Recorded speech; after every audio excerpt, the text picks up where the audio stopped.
Assalamualaikum warahmatullahi wabarakatuh. Waalaikumsalam warahmatullahi wabarakatuh. Assalatu wassalamu ala asyrofil anbiya'i wal mursalin wa ala alihi washabihi ajmain. Rabbi sholli sholli wa yassir amri wa hlul 'uqdatam min lisani yafqahu qawli. Yang terhormat Kepala Sekolah SDN Kalibaru 1 Bapak Nur Hasan SPD, yang kami hormati Bapak Ibu Guru SDN Kalibaru 1 beserta Dewan jajarannya, kami dari calon guru penggerak pendidikan guru penggerak angkatan 6 akan melakukan diseminasi tentang filosofi Ki Hajar Dewantara dan budaya positif. Yang pertama, perkenalkan dulu ya Bapak Ibu Guru. Tak kenal maka kita kenalan ya. Nah, di sini sudah tidak asing lagi bagi Bapak Ibu Guru. Bukan berarti kita yang di depan ini bisa ya Bu ya Bu, tapi memang ada kesempatan yang kita dapatkan. Maka di sini kami berbagi apa yang sudah kami dapatkan, ingin kita sampaikan kepada Bapak Ibu Guru semuanya. Nah, perkenalkan, nama saya Hizbul Fahman. Saya adalah calon guru penggerak angkatan 6 ya, Kota Depok, dari kelas B1.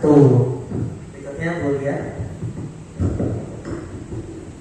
Perkenalkan, saya Lia Emilia SPD dari SDN Kalibaru 1, calon guru penggerak angkatan ke-6 Kota Depok, kelas dengan fasilitator Bapak Ansar dan pendamping pengajar praktik Ibu Wardani.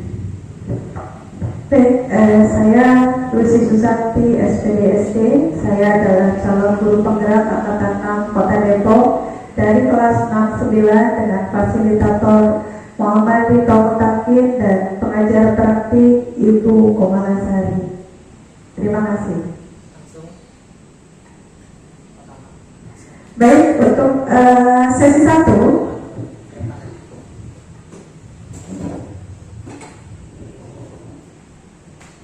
baik, Bapak Ibu Guru hebat, untuk sesi 1 saya akan memaparkan filosofi pendidikan Ki Hajar Dewantara.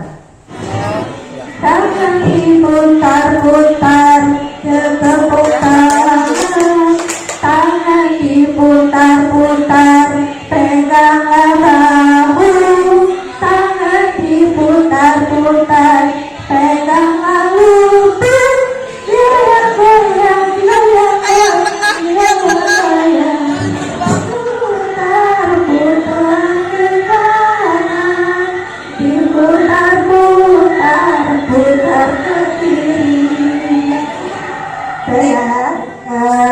Bapak Ibu, yang ini soalnya dasarnya ya, dasar dari ada pembelajaran Merdeka Belajar ini kita ambil dari filosofi pendidikan dari Ki Hajar Dewantara. Bapak-bapaknya kemana ya?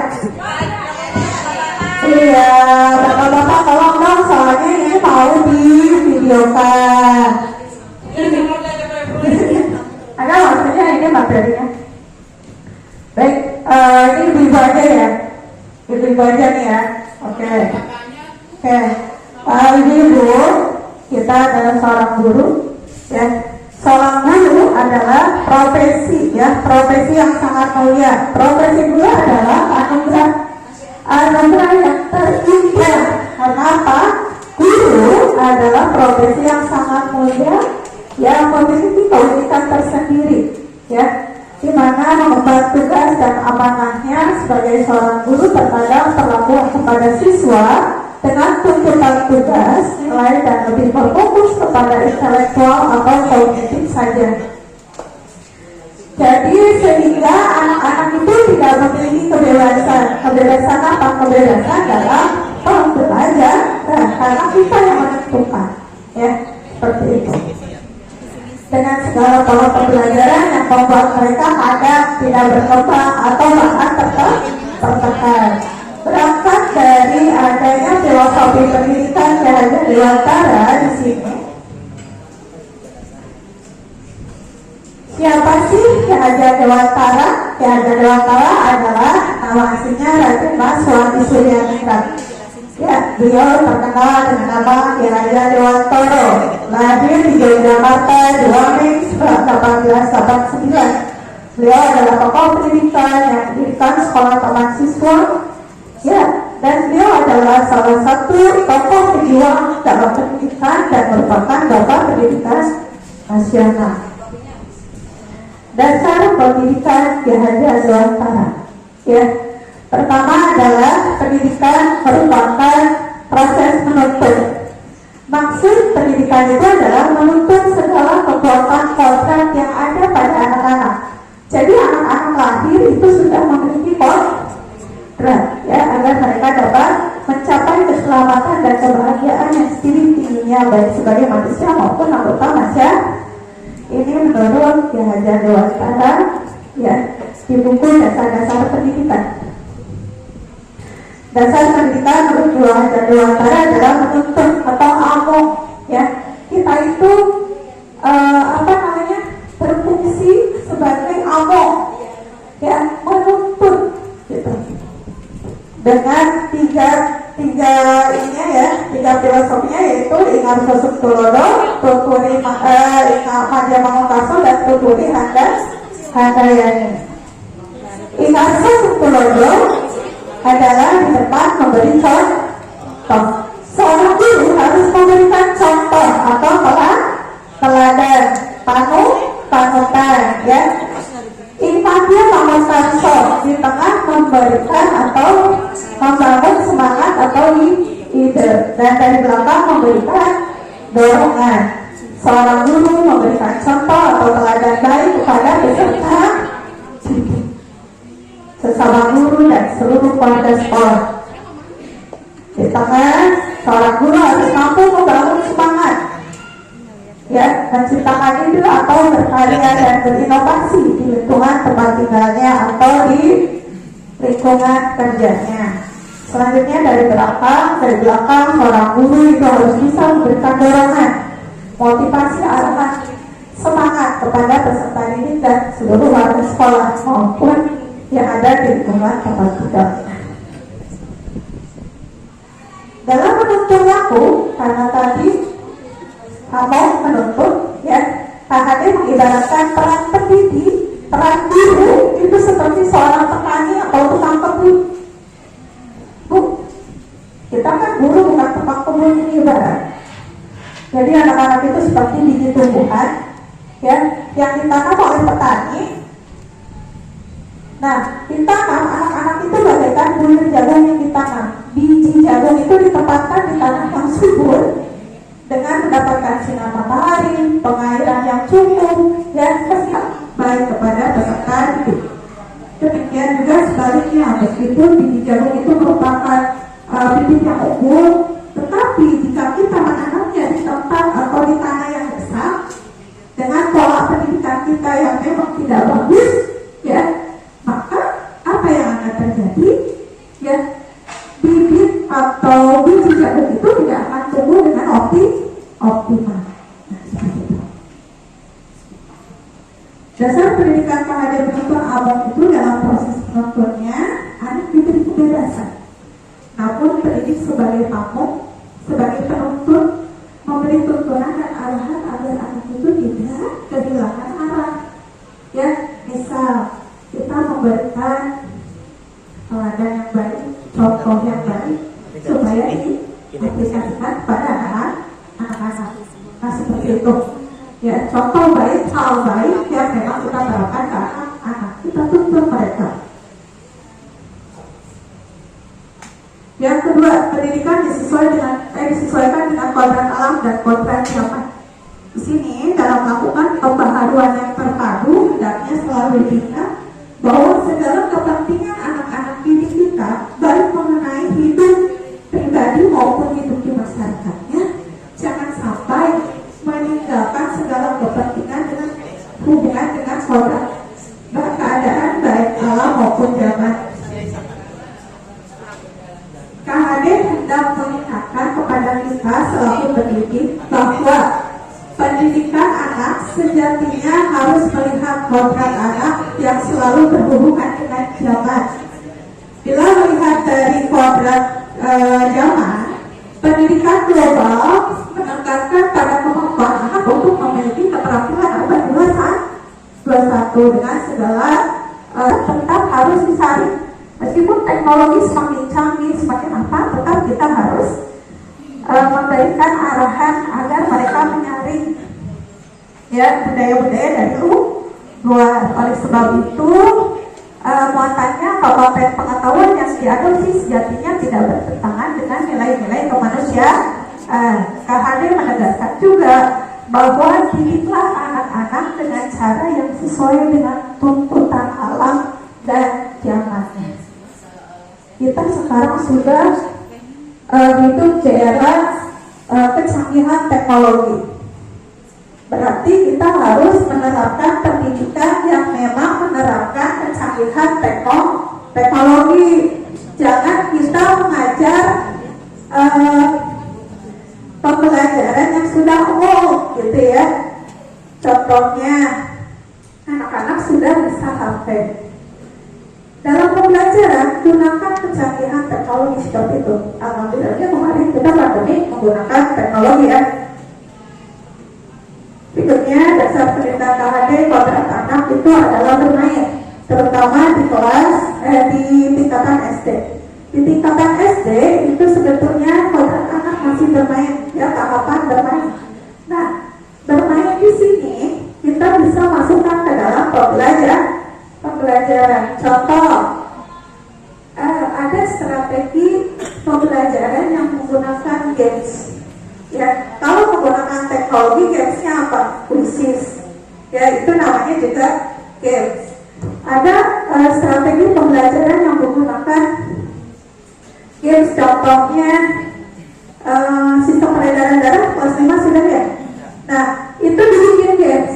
Karena anak-anak SD itu butuhnya adalah bermain sampai disuruh memperagakan sistem peredaran darah besar atau darah kecil misalnya. Seperti itu akan memberikan manfaat, akan memberikan makna pada anak-anak. Jadi belajar sambil bermain, bukan bermain sambil belajar juga. 3. Pendidikan yang berpihak pada anak. Menurut Ki Dewantara, bebas dari segala ikatan, suci hati mendekati sang anak, bukan untuk meminta sesuatu hak, melainkan untuk berhamba pada sang anak. Maksud di sini adalah pendidikan haruslah berpusat pada anak. Ya, jadi yang aktif itu bukan gurunya. Pada saat pembelajaran, yang aktif itu bukan gurunya ceramah, anaknya ngantuk. Tapi pada saat pembelajaran, anak itu dilibatkan dalam pembelajaran. Ya, makanya ya aktifnya harus terarah gitu. Jadi sebelum pembelajaran harus diberikan apa? Berikan stimulus atau anak-anak kita akan mempelajari tentang ini. Nanti kalian akan berdiskusi, presentasi, ya. Yang bagus presentasinya nanti ibu kasih minta atau apa. Jadi anak-anak sudah terarah mulai dari awal sampai akhir, jadi tidak keluar, jadi tidak acak-acakan, ya seperti itu. Pendidikan harusnya berpusat pada anak. Yang keempat, dasar pendidikan KHD, anak itu bukan tabula rasa, ya. Anak itu sampai kelas 1 itu sudah memiliki kodrat, ya.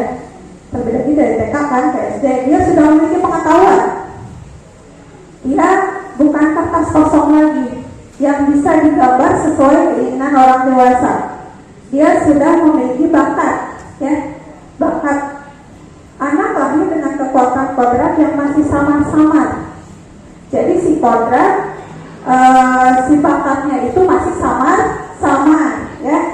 Tujuan pendidikan adalah menuntun, membantu anak tersebut untuk mengembangkan garis yang samar-samar.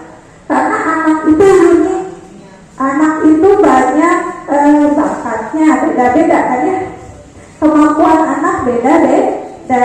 tujuan pendidikan menurut Ki Hajar Dewantara kita mengembangkan ya bakatnya, kemampuannya.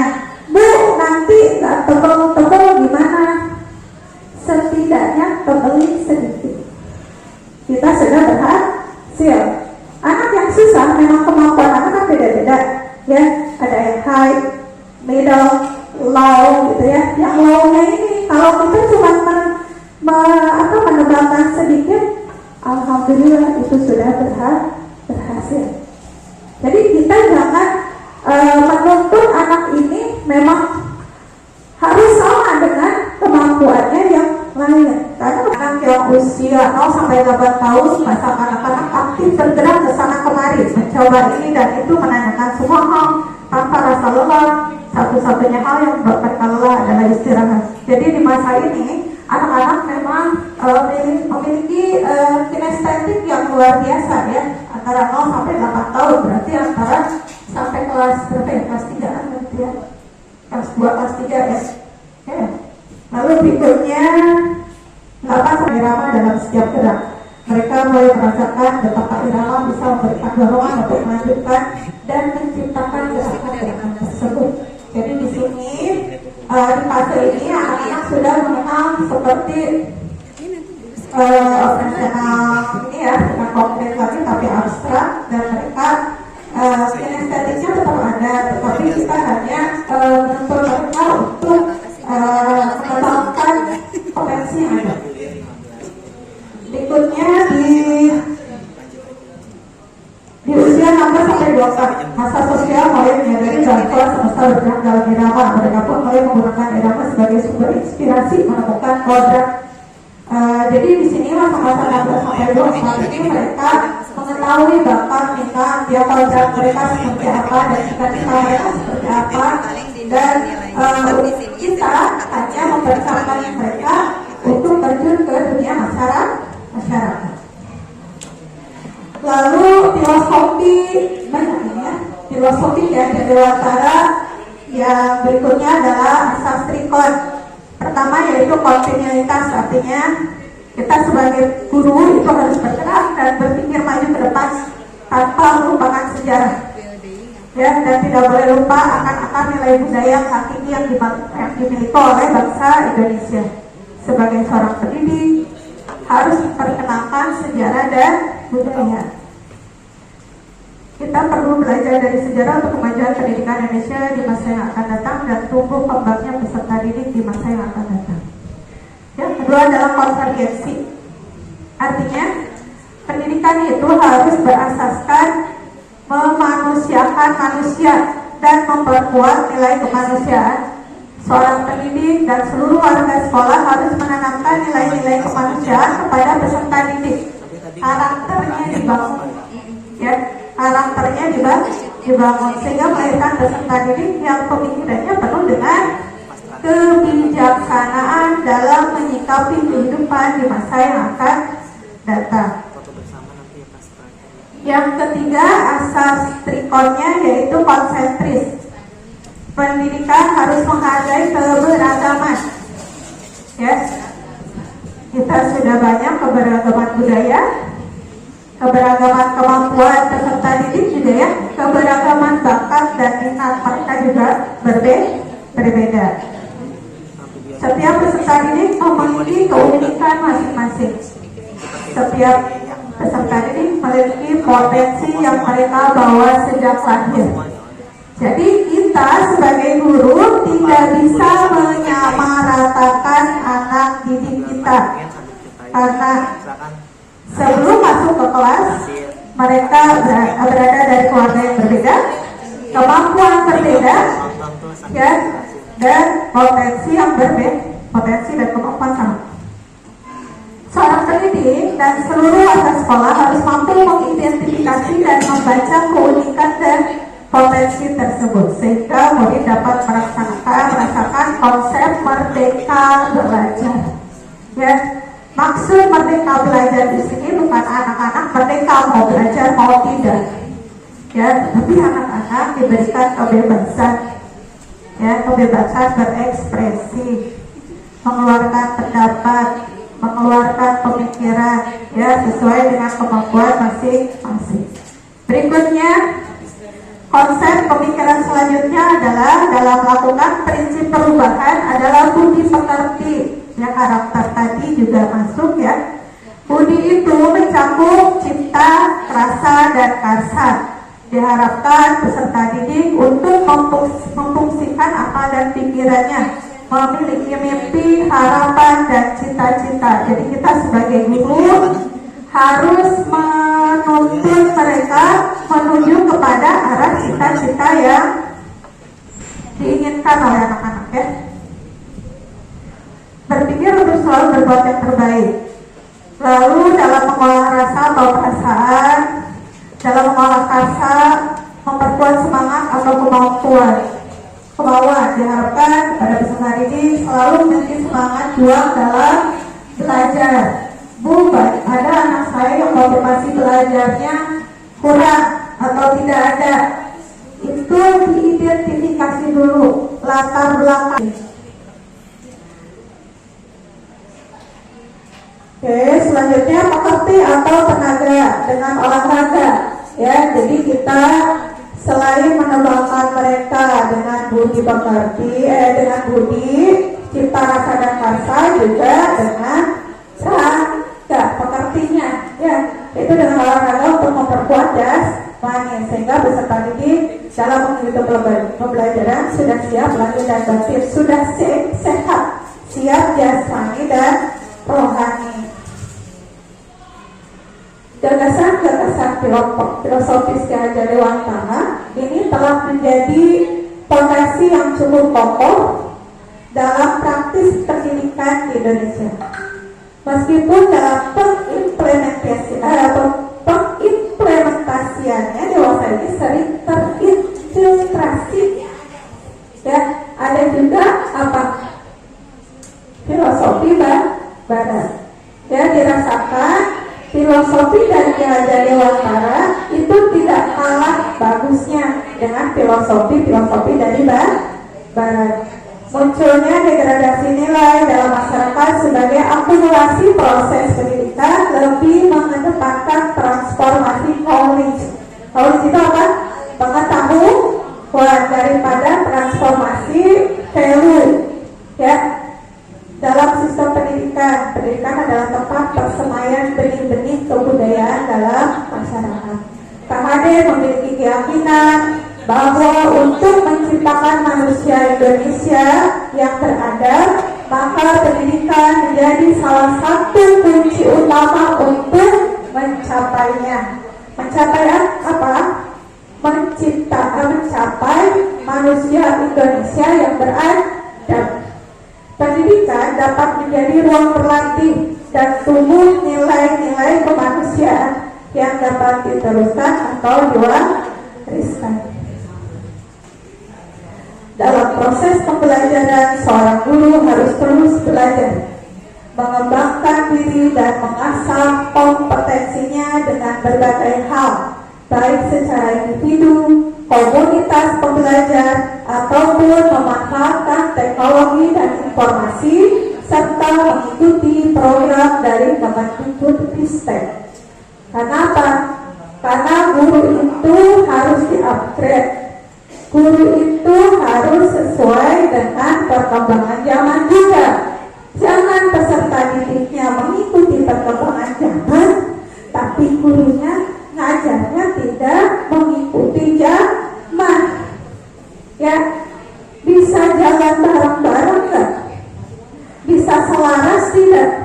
Makanya guru harus selalu di-upgrade. Jangan sampai guru berada di zona nyaman terus. Ya, karena dunia semakin kesini semakin berubah. Ya, kita guru adalah sebagai tonggak dalam perubahan pendidikan. Kalau gurunya tidak berubah, bagaimana murid dan pendidikan akan berubah ke arah kemajuan? Ya, untuk itu di sini marilah kita mengembangkan dan mengimplementasikan pembelajaran yang berpusat kepada murid, bukan yang aktif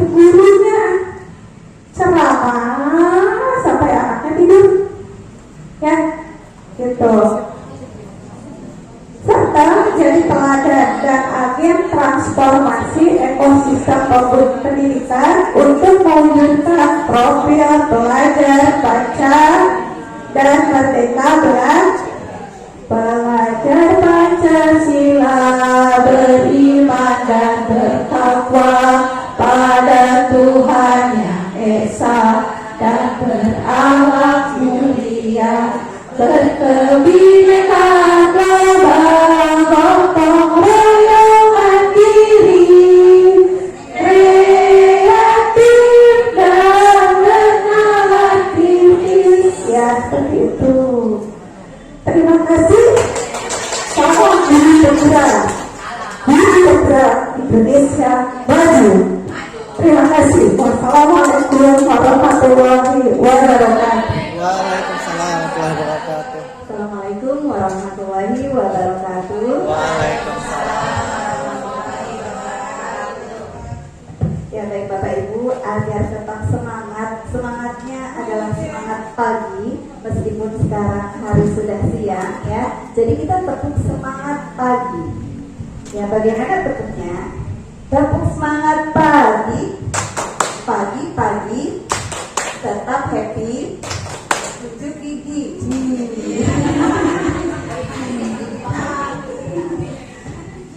Ada yang lewat semangat pagi, diulang ya Bapak Ibu. Tepuk semangat pagi,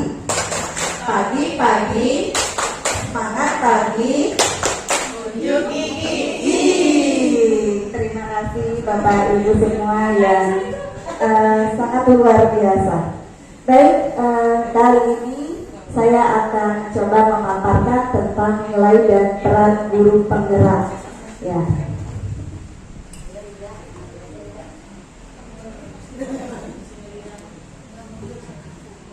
Berdasarkan Undang-Undang RI Nomor 20 Tahun 2003 menjelaskan bahwa pendidikan adalah usaha sadar dan terencana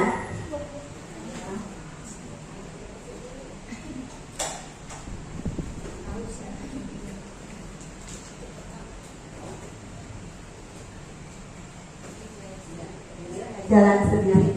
Maaf sih itu mudah. Iklan sebentar sama Mulia dari kata terima kasih mudah. Itu video Bu. Nanti jalan sendiri. Ya. Oh, udah. Baik, mohon maaf, saya ulangi. Berdasarkan Undang-Undang RI Nomor 20 Tahun 2003, pendidikan adalah usaha sadar dan terencana untuk mewujudkan suasana belajar dan proses pembelajaran agar peserta didik secara aktif mengembangkan potensi dirinya untuk memiliki kekuatan spiritual keagamaan, pengendalian diri, kepribadian, kecerdasan, akhlak mulia, serta keterampilan yang diperlukan dirinya, masyarakat, bangsa, dan negara. Pernyataan dalam Undang-Undang RI Nomor 20 ini memberikan penguatan terhadap pernyataan pendidik harus menuntun segala kekuatan kodrat anak dari dalam. Jadi seperti pemaparan yang sudah disampaikan oleh Bu Lucy tadi, bahwa seorang pendidik itu harus menuntun, harus menjadi among bagi peserta didiknya. Nah, dalam bentuk kekuatan kodrat ini kita berusaha untuk menumbuhkan motivasi anak dari dalam.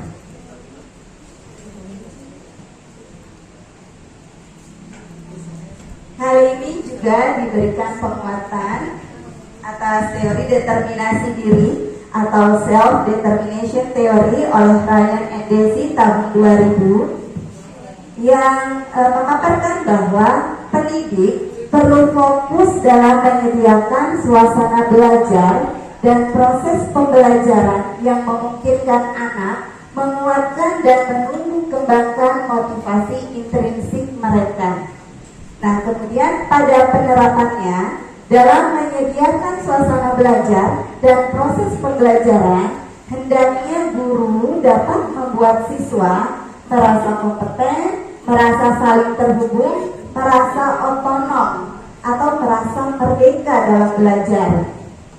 Nah, di sini penguatan yang dilakukan oleh guru adalah pada perasaannya. Jadi siswa dibuat agar dia merasa, gitu, sehingga akan menumbuhkan motivasi intrinsik pada diri mereka dalam mencapai tujuan pembelajarannya nanti.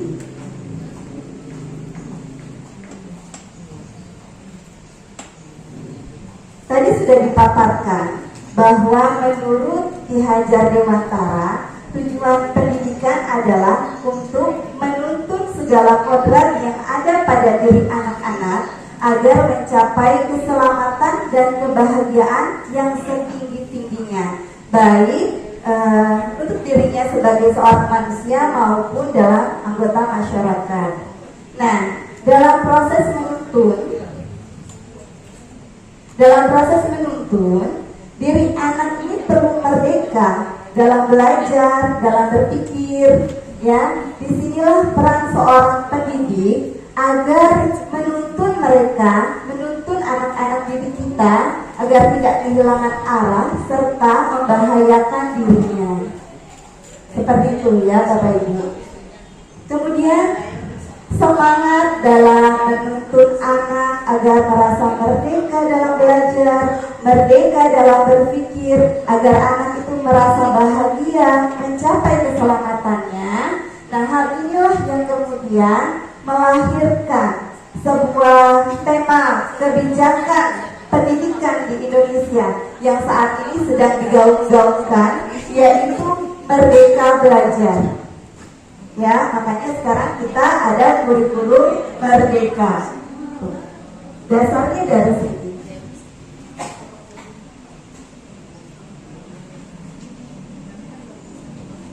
Ya, kemudian Merdeka Belajar ini juga ternyata dikuatkan oleh adanya tujuan pendidikan nasional dalam Undang-Undang RI Nomor 20 Tahun 2003 yang menyatakan bahwa pendidikan diselenggarakan agar setiap individu dapat menjadi manusia yang beriman dan bertakwa kepada Tuhan Yang Maha Esa, berakhlak mulia, sehat, berilmu, cakap, kreatif, mandiri, dan menjadi warga negara yang demokratis dan bertanggung jawab.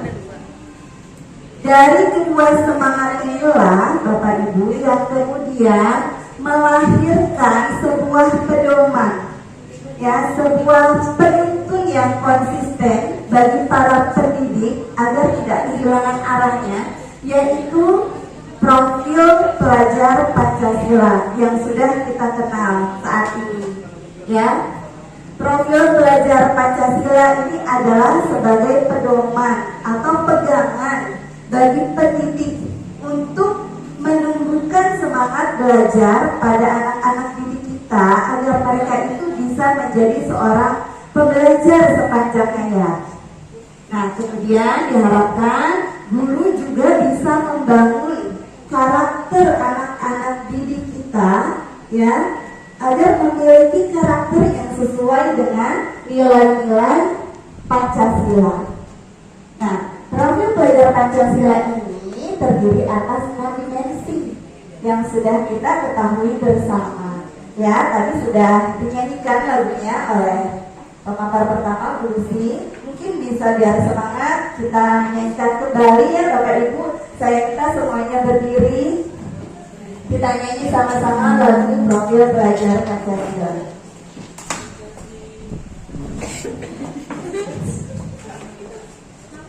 Ya, terima kasih. Di tengah ketiga kita menyanyi bersama ya Bapak Ibu. 1, 2, 3. Pelajar Pancasila beriman dan bertakwa pada Tuhan Yang Esa dan berakhlak mulia, berkebinekaan global, gotong royong mandiri, kreatif dan bernalar kritis. Boleh sekali lagi lebih semangat. 1, 2, 3. Pelajar Pancasila beriman dan dan bertakwa pada Tuhan yang Esa, dan berakhlak mulia, berkebinekaan bumi, kreatif dan bernalar kritis. Terima kasih Bapak Ibu guru yang hebat. Jadi itulah 6 dimensi profil pelajar Pancasila yang kita harapkan nantinya anak-anak kita semua memiliki profil pelajar Pancasila ini. Nah, untuk mewujudkan merdeka belajar, mewujudkan karakter baik, karakter positif yang sesuai dengan profil pelajar Pancasila tadi, maka seorang guru harus memiliki nilai-nilai dan peran. Nilai-nilai guru penggerak. Di sini bukan hanya guru penggerak seperti yang sekarang kami yang sedang pelatihan, tetapi artinya di sini adalah Bapak Ibu guru semua, karena insya Allah dengan adanya diseminasi ini, Bapak Ibu hatinya akan tergerak, kemudian bergerak dan bisa menggerakkan. Amin ya Rabbal alamin. Apa saja sih nilai-nilai guru penggerak? Yang pertama adalah berpihak pada murid, mandiri, 3 reflektif, 4 kolaboratif, dan yang kelima inovatif. Berpihak pada murid. Guru harus selalu mengutamakan kepentingan murid. Segala keputusan yang diambil oleh seorang guru harus didasari oleh semangat memberdayakan dirinya sendiri serta memanfaatkan kekuatan atau aset yang ada untuk menyediakan suasana belajar dan proses pembelajaran yang positif serta berkualitas bagi murid. Nah, di sini guru harus menggeser kepentingan guru pribadi maupun kepentingan sekolah atau instansi menjadi kepentingan murid. Seperti itu. Jadi ada istilahnya, guru itu harus berhamba, dalam tanda kutip ya, berhamba pada anak. Selanjutnya mandiri. Nilai mandiri ini menggambarkan semangat untuk terus belajar sepanjang hayat. Guru yang mandiri termotivasi untuk mengembangkan dirinya tanpa harus menunggu adanya pelatihan yang ditugaskan dari sekolah, dari dinas, ataupun pihak lain. Jadi harus tergerak untuk mengikuti pelatihan itu dengan motivasi dari dalam diri sendiri, sehingga makin menguasai dan makin ahli dalam hal apapun yang dianggap perlu untuk melakukan perubahan yang berpihak kepada murid tentunya, ya. Yang ketiga adalah reflektif. Nilai reflektif ini layaknya adalah model mental yang diharapkan menunjuk pada guru, di mana mereka senantiasa memaknai pengalaman yang terjadi di sekelilingnya, baik yang terjadi pada diri sendiri maupun pihak lain secara positif, apresiatif, produktif. Nah, guru penggerak ini memanfaatkan pengalaman-pengalaman tersebut sebagai pembelajaran untuk menuntun dirinya, murid dan sesama dalam menangkap pembelajaran positif sehingga mampu menjalankan peran dari waktu ke waktu. Bisa seperti ini contohnya. Jika kita selesai melakukan pembelajaran, kita juga harus merefleksikan pembelajaran kita pada hari itu, apakah sudah berhasil ataukah masih ada hal-hal yang harus diperbaiki lagi, gitu ya. Kita bisa merefleksikannya sendiri maupun kita meminta bantuan dari rekan-rekan sejawat yang nantinya akan muncul nilai kolaboratif, ya. Guru mampu senantiasa membangun daya saing, memperhatikan pentingnya saling ketergantungan yang positif terhadap seluruh pemangku kepentingan yang berada di sekolah maupun di luar sekolah. Jadi guru diharapkan bisa berkolaborasi baik dengan anak didik, dengan rekan sejawat, dengan guru lain maupun dengan pemangku kepentingan di sekolah tersebut. Nilai yang kelima adalah inovatif. Ya, diharapkan guru-guru memiliki nilai inovatif. Ya, maknanya adalah seorang guru mampu senantiasa memunculkan gagasan segar tepat guna. Dengan demikian, galeri inovatif ini mengisyaratkan adanya penguatan gotong royong dan pemberdayaan aset yang ada. Jadi kekuatan yang ada pada sekolah kita itu kita berdayakan, ya, untuk mewujudkan visi bersama. Jadi dalam mewujudkan visi ini nanti akan dijelaskan lebih lanjut oleh Pak Hizbul. Kita akan melihat apa sih kekuatan yang ada pada diri kita, yang ada di sekolah kita, itu kemudian kita kembangkan lagi. Jadi jangan melihat dari kekurangan, akan tetapi dari kekuatan atau aset yang ada pada sekolah kita.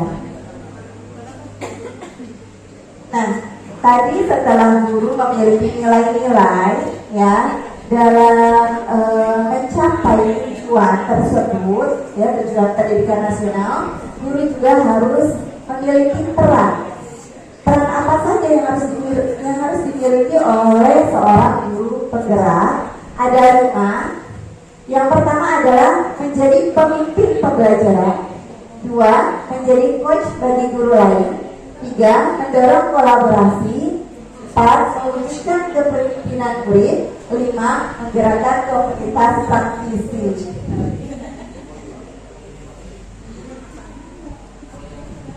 Nah, menjadi pemimpin pembelajaran, tentu saja saya yakin Bapak Ibu guru di sini sudah menjadi pemimpin pembelajaran di kelasnya masing-masing. Menjadi pemimpin yang menaruh perhatian penuh pada komponen pembelajaran seperti kurikulum, baik intra, ekstra, kokurikuler, proses belajar mengajar, refleksi, asesmen, kemudian ada pengembangan guru, pemberdayaan, pelibatan komunitas, yang semuanya ini kemudian mendorong terwujudnya learning dalam ekosistem pendidikan di sekolah. Jadi diharapkan sekolah kita nantinya akan menjadi sekolah yang nyaman, yang dapat membuat anak-anak itu bahagia berada di sekolah. Ya, jadi merasa sekolah itu adalah rumah kedua bagi mereka. Yang kedua, perannya adalah menjadi coach bagi guru lain. Ya, di sini gambar ilustrasi juga. Guru penggerak itu berdaya dalam menemani dan menuntut rekan sejawat untuk menelaah proses belajar mereka sendiri. Jadi guru penggerak harus memberdayakan dirinya melalui refleksi atas pengalaman-pengalaman praktik profesionalnya yang telah dilakukannya. Kemudian menuntun teman-temannya agar bisa melakukan praktik-praktik baru. Yang ketiga, mendorong kolaborasi. Nah, tentu saja dalam mencapai visi kita tidak mungkin bergerak sendiri ya Bapak Ibu. Iya, kita harus berkolaborasi agar sampai kepada tujuan kita. Guru penggerak harus punya pandangan apresiatif yang memungkinkan pengungkapan potensi positif rekan lain, membuka lebih banyak ruang dialog positif antara guru dan pemangku kepentingan baik di dalam maupun di luar sekolah demi meningkatkan kualitas belajar murid. Saya persilakan. Yang keempat, mewujudkan kepemimpinan murid. Nah, ini juga kaitannya dengan keseharian kita di kelas. Tentunya ini juga sudah dilakukan, saya yakin, oleh Bapak Ibu guru. Jadi guru harus mampu meramu pengalaman belajar sedemikian rupa sehingga murid itu merasa mampu, merasa bisa, merasa kompeten. Ya, murid juga merasa mandiri dan dicintai oleh gurunya. Ya, dan memiliki kepercayaan diri serta determinasi untuk mencapai segala yang mereka impikan. Gitu. Karena murid-murid kita ini adalah nantinya sebagai pemimpin masa depan. Maka kita harus mewujudkan kepemimpinan murid-murid kita dari sekarang. Dan yang terakhir adalah menggerakkan komunitas praktisi. Jadi guru penggerak harus menemukan budaya belajar kolaboratif atau komunitas belajar profesional bersama para rekan guru di sekolah maupun di wilayahnya. Salah satu contoh kegiatannya adalah lesson study Ya, plan, merencanakan, do, melakukan, see, melihat. Ya, ini contoh kerangka kerja kolaboratif yang dapat digunakan untuk menggerakkan sebuah komunitas. Mudah-mudahan nanti kita bisa melaksanakannya ya di misi Kaifu dan rekan guru semua. Ya, insya Allah mudah-mudahan kita bisa ini memprogramkan kegiatan lesson study. Kurang lebihnya demikian Bapak Ibu tentang nilai dan peran guru penggerak. Untuk pembahasan selanjutnya akan dilanjutkan oleh rekan kami dan saya kembalikan lagi kepada MC. Terima kasih. Warahmatullahi wabarakatuh. Sebelumnya terima kasih kepada Bu Leni atas kesempatannya dan juga terima kasih kepada rekan-rekan guru lainnya yang masih setia menemani saya di sini. Sungguh luar biasa. Nanti tunggu tanggal 1 dan tanggal 25 kita gajian.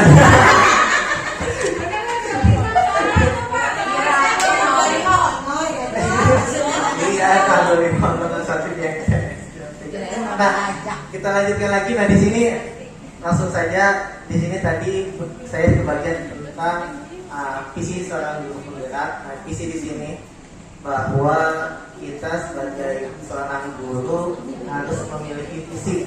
Jadi maksud guru penggerak ini bukan berarti kita nih, saya Bulia atau Bu Lucy yang sedang melaksanakan pendidikan, tapi visi guru penggerak ini bahwa kita sebagai guru harus sudah mulai bergerak untuk melakukan suatu perubahan yang positif. Yang lama kelalaian kita, kekurangan kita, atau yang sebagainya gitu kan, kita tinggalkan dan kita maju ke depan untuk memperbaikinya bersama-sama. Karena kita nggak bisa menyelesaikan suatu permasalahan dengan sendiri, tapi kita bisa melakukannya dengan cara kolaboratif gitu ya. Tadi ada kan ya, ada nilainya itu kolaboratif. Nah, di sini tak kenal maka tak sayang. Dan pasti udah kenal sama saya. Yang pasti udah sayang sama saya. Ya, pasti ada bangtel. Ya, it's the intermezzo ya, karena saya juga udah capek. Jadi ada gimana kita sambil ketawa-ketawa aja. Iya. Kurang es krim, Pak. Iya. Nah, di sini apa sih tentang visi? Saya nggak bikin slide yang ada aja saya tampilkan. Ya. Nah, di sini apa sih visi itu? Visi itu bagaikan membayangkan sebuah lukisan. Pasti kita semua tahu lukisan ya. Lukisan kita buat gimana moodnya kita gitu kan. Kalau moodnya kita lagi seneng ya lukisannya bagus. Kalau kita lagi nggak seneng ya berantakan lah hasilnya. Nah, itu visi kita. Jadi visi itu ibarat lukisan lengkap pada kanvas yang masih kosong. Jadi kita ibaratnya nih seorang guru itu apa nih yang mau kita buat di kanvas kosong itu. Jadinya mulai sekarang kita nih kita membuat apa visi kita gitu kan. Kan selama ini kita nggak tahu visi kita, yang penting saya ngajar, saya gajian gitu kan. Saya absen gitu kan, nanti dapat hadiah setiap akhir tahun gitu kan, visi seorang guru termasuk saya gitu. Iya, beda ya. Nah, mulai sekarang ada tambahannya. Apa tambahannya? Yaitu niatan kita, apa sih yang mau kita buat untuk anak didik kita gitu kan. Nah, makanya dibuatlah sebuah visi. Nah, dari sini visi juga diibaratkan sebagai bintang penunjuk arah yang memandu penjelajahan untuk mencapai tujuan. Jadi kita ibaratnya impian kita ke depan mau seperti apa murid kita gitu. Maka itu adalah visi kita. Setiap orang visinya beda-beda, tapi ada garis besarnya bahwa pasti intinya untuk kebaikan anak didik kita. Jadi seperti itu. Nah, ini sebuah visi. Ya. Kita sebutkan ya, Bapak Ibu. Sekarang sambil saya bagikan kertas.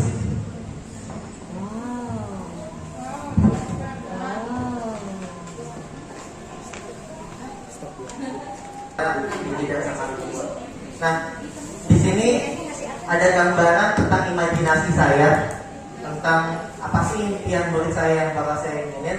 Nah, yang pertama, impian saya menggambarkan bahwa murid yang bahagia di sekolah. Jadi mah bahasa bahasa gitu pokoknya. Pokoknya murid bahagia saat di sekolah gitu. Jadi sekolah itu anak senang aja bawaannya. Ya sekarang kan senang kan ya, sampai liar gitu kan. Senang dah pokoknya di sekolah itu.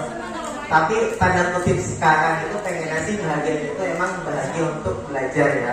Bukan bahagia lepas dari rumah, keluar dari kandang, masuk kandang lain gitu kan. Itu ya sekarang. Tapi pengennya ke depan itu bukan seperti itu, bahagia anak itu belajar dengan kita. Yang kedua yang saya inginin itu tentang murid saya itu adalah murid yang mandiri. Jadi saya masuk kelas, ngapain anak-anak? Belajar, oh cakep. Kita nggak mau ngapain gitu. Kita belajar. Kita melihat itu kan, ada yang bisa nggak gitu? Enggak pak, bisa pak, oh cakep. Ini gitu doang, enaknya gitu kan? Ya nyantai gitu ibaratnya. Itu yang saya inginkan. Kreatif. Ya, tiap orang beda-beda kan. Saya pengennya begitu masuk kelas tanpa saya bicara, anak udah rajin kan. Udah tahu dong. Kan anak besok kita mau inovasi apa nih? Oke pak, saya mau bikin laptop. Oke, cakep. Ya apa ya gitu. Cuma gitu doang yang saya pengen nih ya. Namanya impian ya terwujud enggak dia belakangan ya. Seperti itu walau alam ya. Yang ketiga yaitu yang saya inginkan adalah murid yang memuliakan guru dan menjadi partner guru dalam belajar. Jadi memuliakan ya, itu yang saya inginkan karena sekarang faktanya murid kita ya begitu gitu kan. Ya, nggak usah diceritakan juga kita merasakannya gitu kan. Tapi yang saya pengenkan murid yang memuliakan bukan berarti berlebihan gitu kan. Saat ada guru ya minimal ada makanan di depan gitu kan. Kayak zaman dulu begitu kan ya. Guru datang tuh waktu zaman kita SMP SMA, waktu ada makanan, ada gorengan, ada minuman teh gitu kan, bukan guru yang nyeduh tapi murid yang nyeduh kan.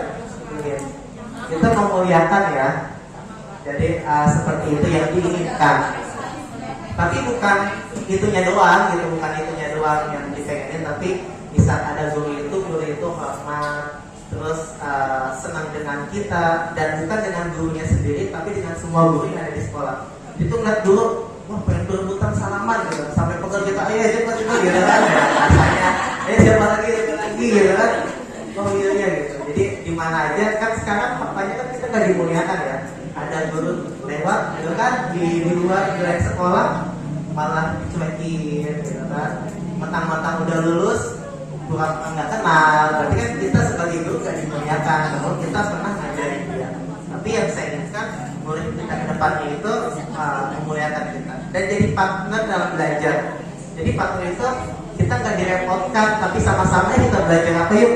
Pak, besok kita belajarnya gitu aja Pak, kita berhitung Pak. Gimana berhitungnya? Jadi teman ngobrol tapi sambil belajar. Itu yang saya inginkan. Lalu ada lagi murid yang peduli. Nah ini impian juga bahwa murid yang peduli dengan temennya. Jadi nggak cuek. Teman nggak punya duit gak jajan, ini aku punya gitu kan. Bagi ya. Teman nggak bisa baca sini sama saya ajarin. Dan pengennya sih kayak gitu namanya impian. Pasti kan kita punya impian-impian murid kita ya. Nah terus berikutnya murid yang senantiasa memiliki jiwa religius. Pasti pengen murid kita itu beriman dan bertakwa ya, supaya apa yang kita tanamkan, apa yang kita berikan kepada anak didik kita itu ada bekasnya dan maka membawa keselamatan buat diri kita ya. Jadi kita itu pengennya hal kecil yang kita berikan itu bermakna bagi dia dan itu dapat menolong kita gitu kan. Yang pasti di dunia pengen juga ditolong, apalagi di akhirat nanti gitu kan. Makanya kita tanamkan kebaikan, kita ingatkan dia untuk ibadah gitu kan, berbuat baik. Nanti pada hasilnya ternyata banyak murid kita, jadi bukan 1-2 murid kita, tapi kita pengen semua murid kita itu ternyata menghasilkan kebaikan ya. Jadi ibaratnya nanti kita di akhirat bukannya kita yang minta tolong, tapi mereka berebut menolong kita. Kan pengennya seperti itu. Ya, makanya setiap belajar kita harus menanamkan nilai religius. Yang berikutnya yaitu murid yang menjunjung kearifan budaya. Nah budaya di sini budaya yang tidak bertentangan dengan akidah pastinya ya. Budaya kayak berpakaian adat ya nggak apa-apa berpakaian adat, tapi berpakaian adatnya yang tidak melanggar norma agama. Kan banyak yang pakai pakaian adat yang masih menutup aurat gitu kan. Tapi enggak mentang-mentang berpakaian adat dia bebas berpakaian adat, nggak pakai kerudung gitu kan. Tadinya pakai kerudung pas pakaian adat malah dilepas kan. Transparan, ketat gitu kan, ya, udah sempit dipakai gitu. Nah itu dia bukannya seperti itu, tapi pakaian adat dia tetap dengan syariat gitu kan. Iya.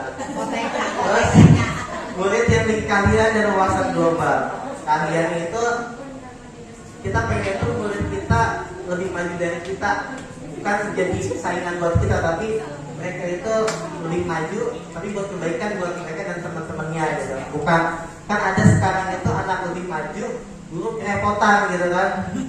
Bahkan lebih parah lagi, gurunya nggak tahu gitu kan ya. Ya gitu doang nggak tahu gitu ya, jadul gurunya. Nah itu yang faktanya sekarang. Nah ini imajinasi tentang yang saya inginkan.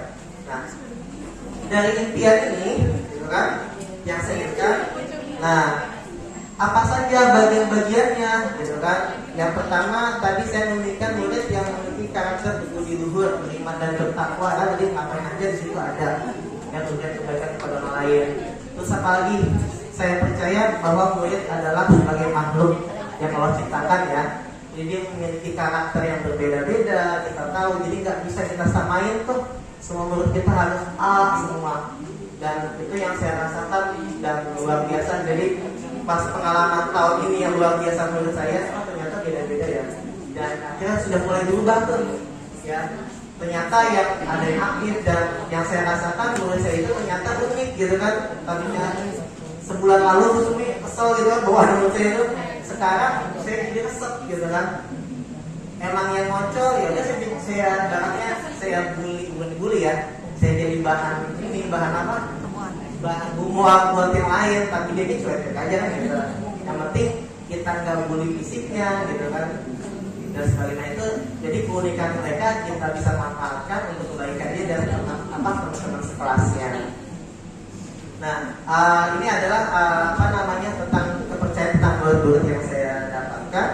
Lalu yang di akhir, saya dan guru lain di sekolah saya paham bahwa guru merupakan fasilitator. Jadi kita itu sebagai fasilitator untuk memberikan murid kita itu atau memfasilitasi ya. Murid kita mau apa nih kita sediakan. Cuma tadi terbentur dengan banyak hal, sarana dan prasarana, orang tua yang setuju gitu kan dengan apa yang kita lakukan, tapi tidak menutup kemungkinan jangan sampai bisa menyerah. Hal kecil kita harus lakukan gitu kan. Apa yang bisa kita lakukan ya kita kerjain walaupun kadang modal sendiri gitu kan ya. Ada anak yang mau beli apa kita modalin, kita siapin ya, itu bagian dari perjuangan kita kan. Kita pengen yang terbaik ya, ada modal, tapi kalau bisa jangan modal banyak gitu. Itu yang benar ya. Jadi kalau itu pengennya kan yang ideal itu kan guru orang tua mendukung gitu kan, sekolah mendukung, kita mendukung, anak mendukung, semuanya mendukung gitu kan.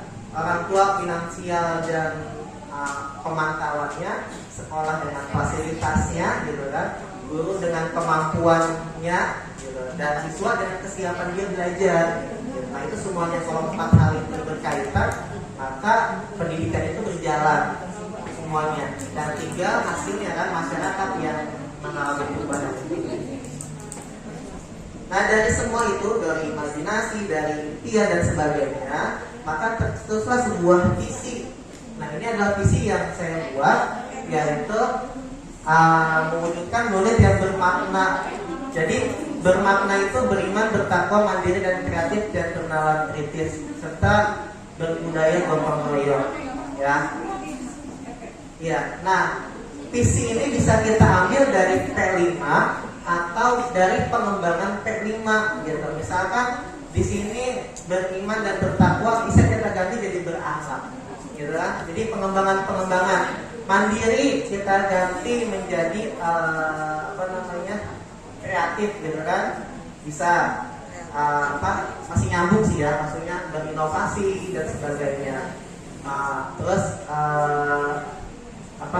kreatif, misalkan bisa berwawasan global dan sebagainya. Misalkan nanti visi kita itu kita kaitkan dengan P5 atau pengembangan dari P5 itu. Nah, itu adalah visi yang kita buat. Dan yang di sini berbudaya gotong royong, kenapa? Karena bagi saya gotong royong itu tadi ya memang harus kita itu jangan sendiri gitu, tapi harus sama-sama maju bersama, menyelesaikan masalah bersama. Nah itu biar sukses bersama. Nah itu yang dibuat. Nah saya sudah memberikan sebuah kertas bagi yang ada pulpen, saya minta tolong untuk dibuatkan apa sih, nggak usah banyak-banyak, 5 impian murid ibu yang ibu inginkan. Bisa ditulis yang ada pulpen 5 aja. Kalau lebih ya nggak apa-apa, saya kasih waktu 2 menit biar cepat. Pokoknya ibu yang ingin sama ibu pengen muridnya seperti apa, ya saya ingin murid saya apa, saya ingin ke depannya. Gak usah pakai gambar, lamaan. Tulis aja keinginan ya murid bapak ibu, pengen murid bapak ibu itu ke depannya seperti apa. Ya, walaupun faktanya ya ini nggak mungkin ya.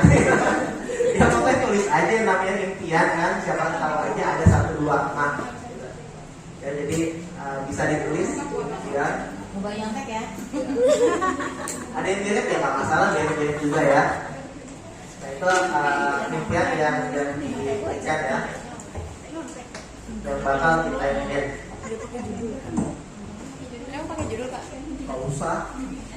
Boleh tulis aja impian, boleh jadi impian dan impian. Masa panjang-panjang. Masa panjang. Saya ingin murid apa ya? Saya ingin murid saya apa? Nah untuk visi misinya itu mah buat PR aja masing-masing, tapi dari impian itu dihasilkan sebuah visi misi. Karena visi misi nggak akan bisa terwujud kalau nggak ada impiannya, gitu kan?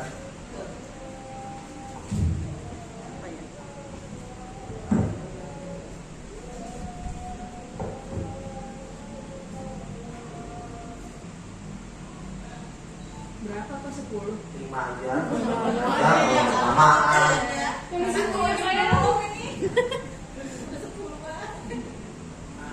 Calon CGP. Amin. Kan tidak mah guru bergerak.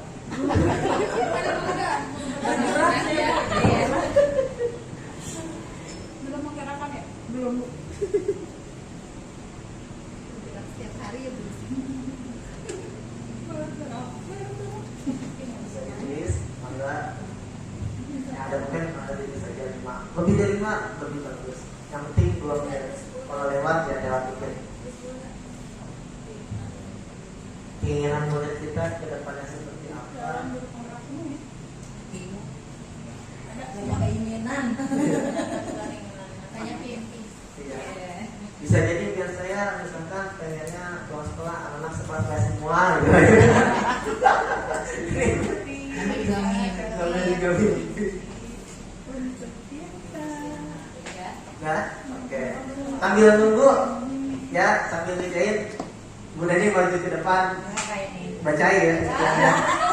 Sambil nunggu kan ya, supaya waktunya lebih enak. Jangan jahit Bu Neni, silakan membacakan. Dari contek. Jadi boleh kelas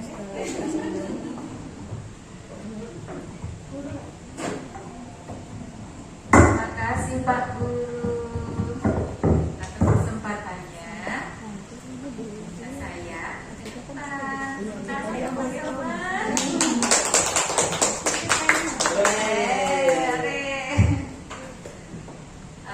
saya sebagai guru setelah melihat kajian pemahaman visi, mulia dan mahasiswa banyak sekali ya kekurangan saya selama ini, karena dari dulu dari tahun 2009 sampai sekarang banyak sekali yang banyak dosa yang saya lakukan kepada murid-murid saya, dan akhirnya ya sedikit juga saya mulai memahami dari filosofis KHD ya di Kajian Dewantara, di mana di situ ada yang selalu saya ingat, yaitu bahagia dan bermanfaat untuk diri sendiri dan orang lain. Nah, sebenarnya ya dua yang besar itu sih tujuannya. Makanya saya ingin di sini, saya ingin murid saya selalu bersenyum bulan. Tema impian untuk muridku, ya saya ingin muridku menjadi orang yang bahagia, lahir dan batin, dunia dan akhirat. Amin. Tentunya untuk menuju bahagia lahir batin dunia akhirat, saya ingin murid saya berakhlak mulia. Berakhlak mulia di sini tentunya fondasinya adalah akhlak keimanan. Apapun agamanya itu Pak ya. Kemudian cerdas. Ya, saya ingin murid saya cerdas, tapi cerdas sesuai dengan intelijensi yang dimiliki oleh anak-anak kita. Sesuai cerdas itu belum tentu anak yang pintar matematika, pintar IPA dan sebagainya, walaupun kalau pokoknya tetap di situ ya Pak ya. Ya, tapi ya melihat terutama di kelas saya sekarang dari kelas 6A sampai 6E, 6C itu terkenal paling aktif katanya. Ya, dengan berbagai cara, dengan potensi saya yang seperti ini, penuh keterbatasan, suara juga gak terdengar sampai belakang gitu ya, dapat anak luar biasa. Kemudian saya coba strategi A, B, C dan banyak, udah lebih dari Z, nggak ada grup lagi ya, nggak ada ya. Suatu saat Pak saya menemukan sebuah kegiatan, yaitu menghias kelas, membuat pola sampai akhirnya berkreasi, menempelkan itu sangat cepat. Oh ternyata anak bakatnya di sini, motorik ya, lebih ke bakat. Sampai akhirnya pola yang cuma lingkaran, Bu boleh nggak saya buat begini? Jadi campur, iya dicampur. Pola yang cuma lonjong jadi bunga matahari dan sebagainya. Itu semua mereka yang berkreasi sendiri. Nah, berarti cerdas di sini, saya ingin anak saya cerdas sesuai dengan kemampuannya, sesuai dengan kompetensinya ya. Kemudian saya ingin bulan Senin yang keempat memiliki keterampilan hidup. Ya, kemarin saya coba, kebetulan sekarang ini materi bahasa Indonesia ada sedikit mempelajari tentang drama. Ya, saya integrasikan bahasa Indonesia, IPS, EKN. Saya suruh membuat teks drama. Mereka yang jadi penulis skenario-nya, mereka yang jadi sutradaranya, mereka yang jadi aktris aktornya. Dan alhamdulillah luar biasa ya bisa. Ternyata mereka bisa. Nah, berarti mereka bakatnya di situ. Iya. Iya. Kemudian yang terakhir, jadi insan yang bermanfaat untuk dirinya dan sekitarnya, orang lain dan alam sekitarnya. Itu aja sih Pak. Ya, mudah-mudahan banyak sih keinginan lain. Ya. Terima kasih. Assalamualaikum warahmatullahi wabarakatuh. Terima kasih Bu Neni. Ini hasil ya. Nah, ini tadi dari Bu Neni sudah lumayan banyak ya. Nah, dari keinginan-keinginan ini kita sebagai guru nanti tidak kita tuangkan dalam bentuk visi kita ya. Visi kita nanti bisa dimulai dari apa nih yang kita inginkan untuk murid-murid kita di dalam kedepannya. Diambil dari kata-kata biasanya mewujudkan, menerapkan gitu kan. Jadi ada kata jawab personalnya, menerapkan, menjadikan, mewujudkan. Jadi depannya kayak gitu ya. Bisa kita tulis nanti visinya di masing-masing. Jadi yang Bapak Ibu guru lakukan, tapi tambahannya kita buat mulai dari sekarang visi kita ke depan mau menjadikan guru kita itu seperti apa. Mungkin itu aja tentang tambahan tentang peran nilai peran dan visi seorang guru penggerak. Saya cukupkan untuk sesi 1. Sesi 1. Masih ada sesi 2 di manakah ini? Sesi 3. Saya cukupkan dari saya. Assalamualaikum warahmatullahi wabarakatuh. Kita berbicara pada hari ini mengenai budaya positif. Karena kalau kita berangkat langsung dari budaya positif tanpa adanya pengenalan dulu terhadap filosofinya Jadwalantara, menurut saya memang kurang ya.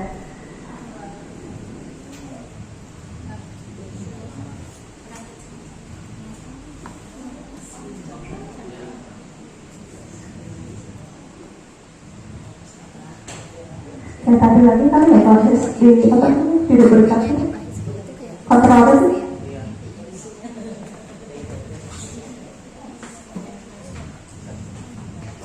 Itu udah.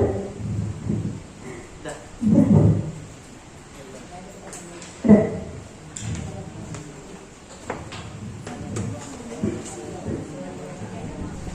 Budaya positif ya.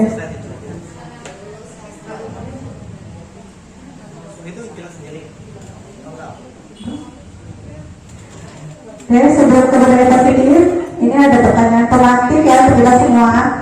Apakah kita setuju? Ya, di sini ada 3 pertanyaan. Ya, untuk menerapkan kedisiplinan, ya, kedisiplinan di dalam aplikasi ya di sekolah kita. Apakah Bapak Ibu setuju? 1, itu hukuman dapat mendisiplinkan anak. Kalau kita menghukum anak, apakah kita akan disiplin seterusnya? Tidak. Yang kedua, pemberian hukuman dengan hal positif seperti membaca atau membersihkan halaman sekolah, atau berlari keliling lapangan, atau menghormat bendera, ya, dapat meningkatkan disiplin anak. Tidak. Yang ketiga, memberi penghargaan dapat meningkatkan motivasi belajar anak. Tidak. Ya, baik. Sini topik kita budaya positif tentang 1, disiplin positif dan nilai-nilai kebaikan universal. Yang kedua adalah teori motivasi, hukuman, penghargaan dan restitusi. Ketiga, keyakinan kelas. Keempat, perubahan dasar manusia dan dunia berkualitas. Kelima, restitusi. Ada 5 posisi kontrol dan segitiga restitusi terakhir ya. Sebagai awalan, saya hanya menyampaikan konsep tentang disiplin positif dan nilai-nilai kebajikan saja. Di sini ada perubahan paradigma, ya. Ada ilusi, hayalan ya tentang bahwa guru itu yang antara murid. Ya, ilusi bahwa ilusi bahwa kritik dan membuat orang merasa bersalah dapat menguatkan karakter. Kadang guru itu memberikan hukuman yang niatnya adalah untuk mendisiplinkan siswa, tetapi kenyataannya nanti akan kita jawab bersama-sama. Ketiga, ilusi bahwa semua penguatan positif efektif akan bermanfaat. Dan terakhir, ilusi bahwa orang dewasa memiliki hak untuk memaksa. Ya, berikutnya.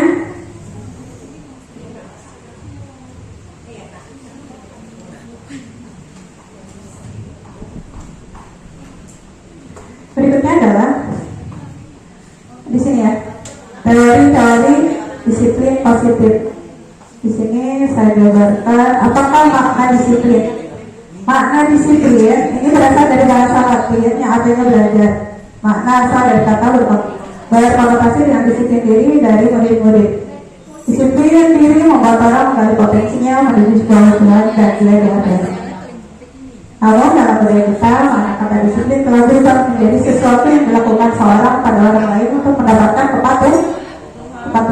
Kecenderungan umum adalah menghubungkan kata disiplin dengan ketidaknyaman, bukan dengan apa yang kita hargai atau pencapaian suatu tujuan mulia.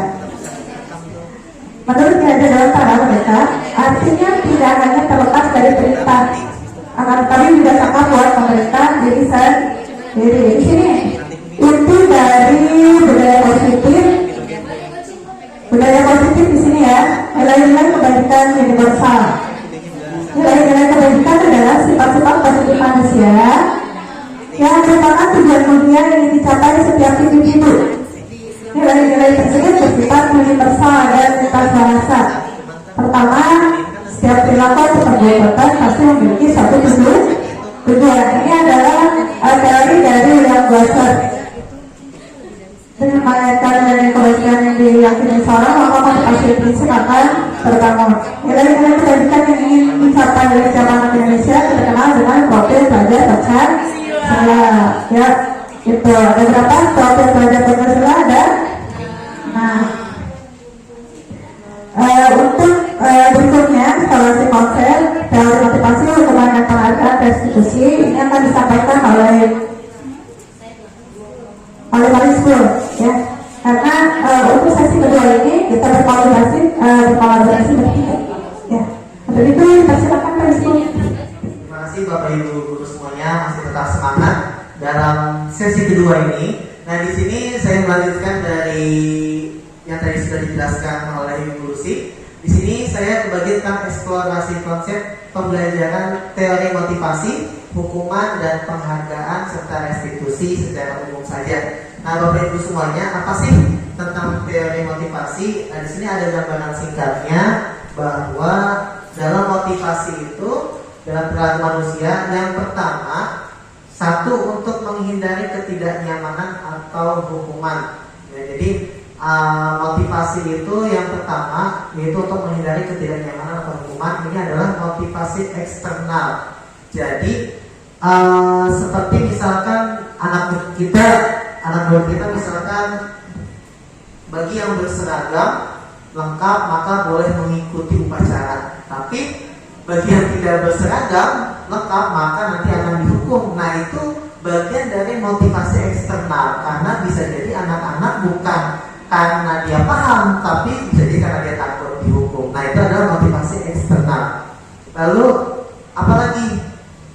Nah, ada lagi motivasi eksternal itu yaitu untuk mendapatkan imbalan dari orang lain. Nah, apa maksudnya di sini?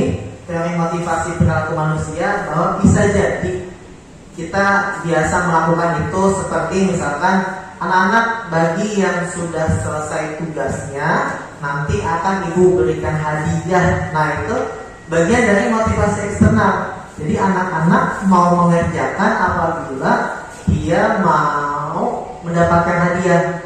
Nah, bisa jadi saya nggak kepengen hadiah nih.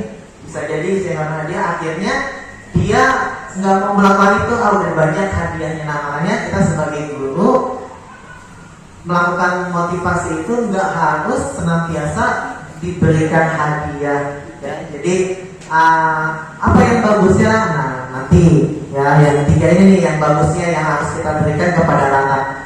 Nah, yang ketiga yaitu untuk menghargai diri sendiri.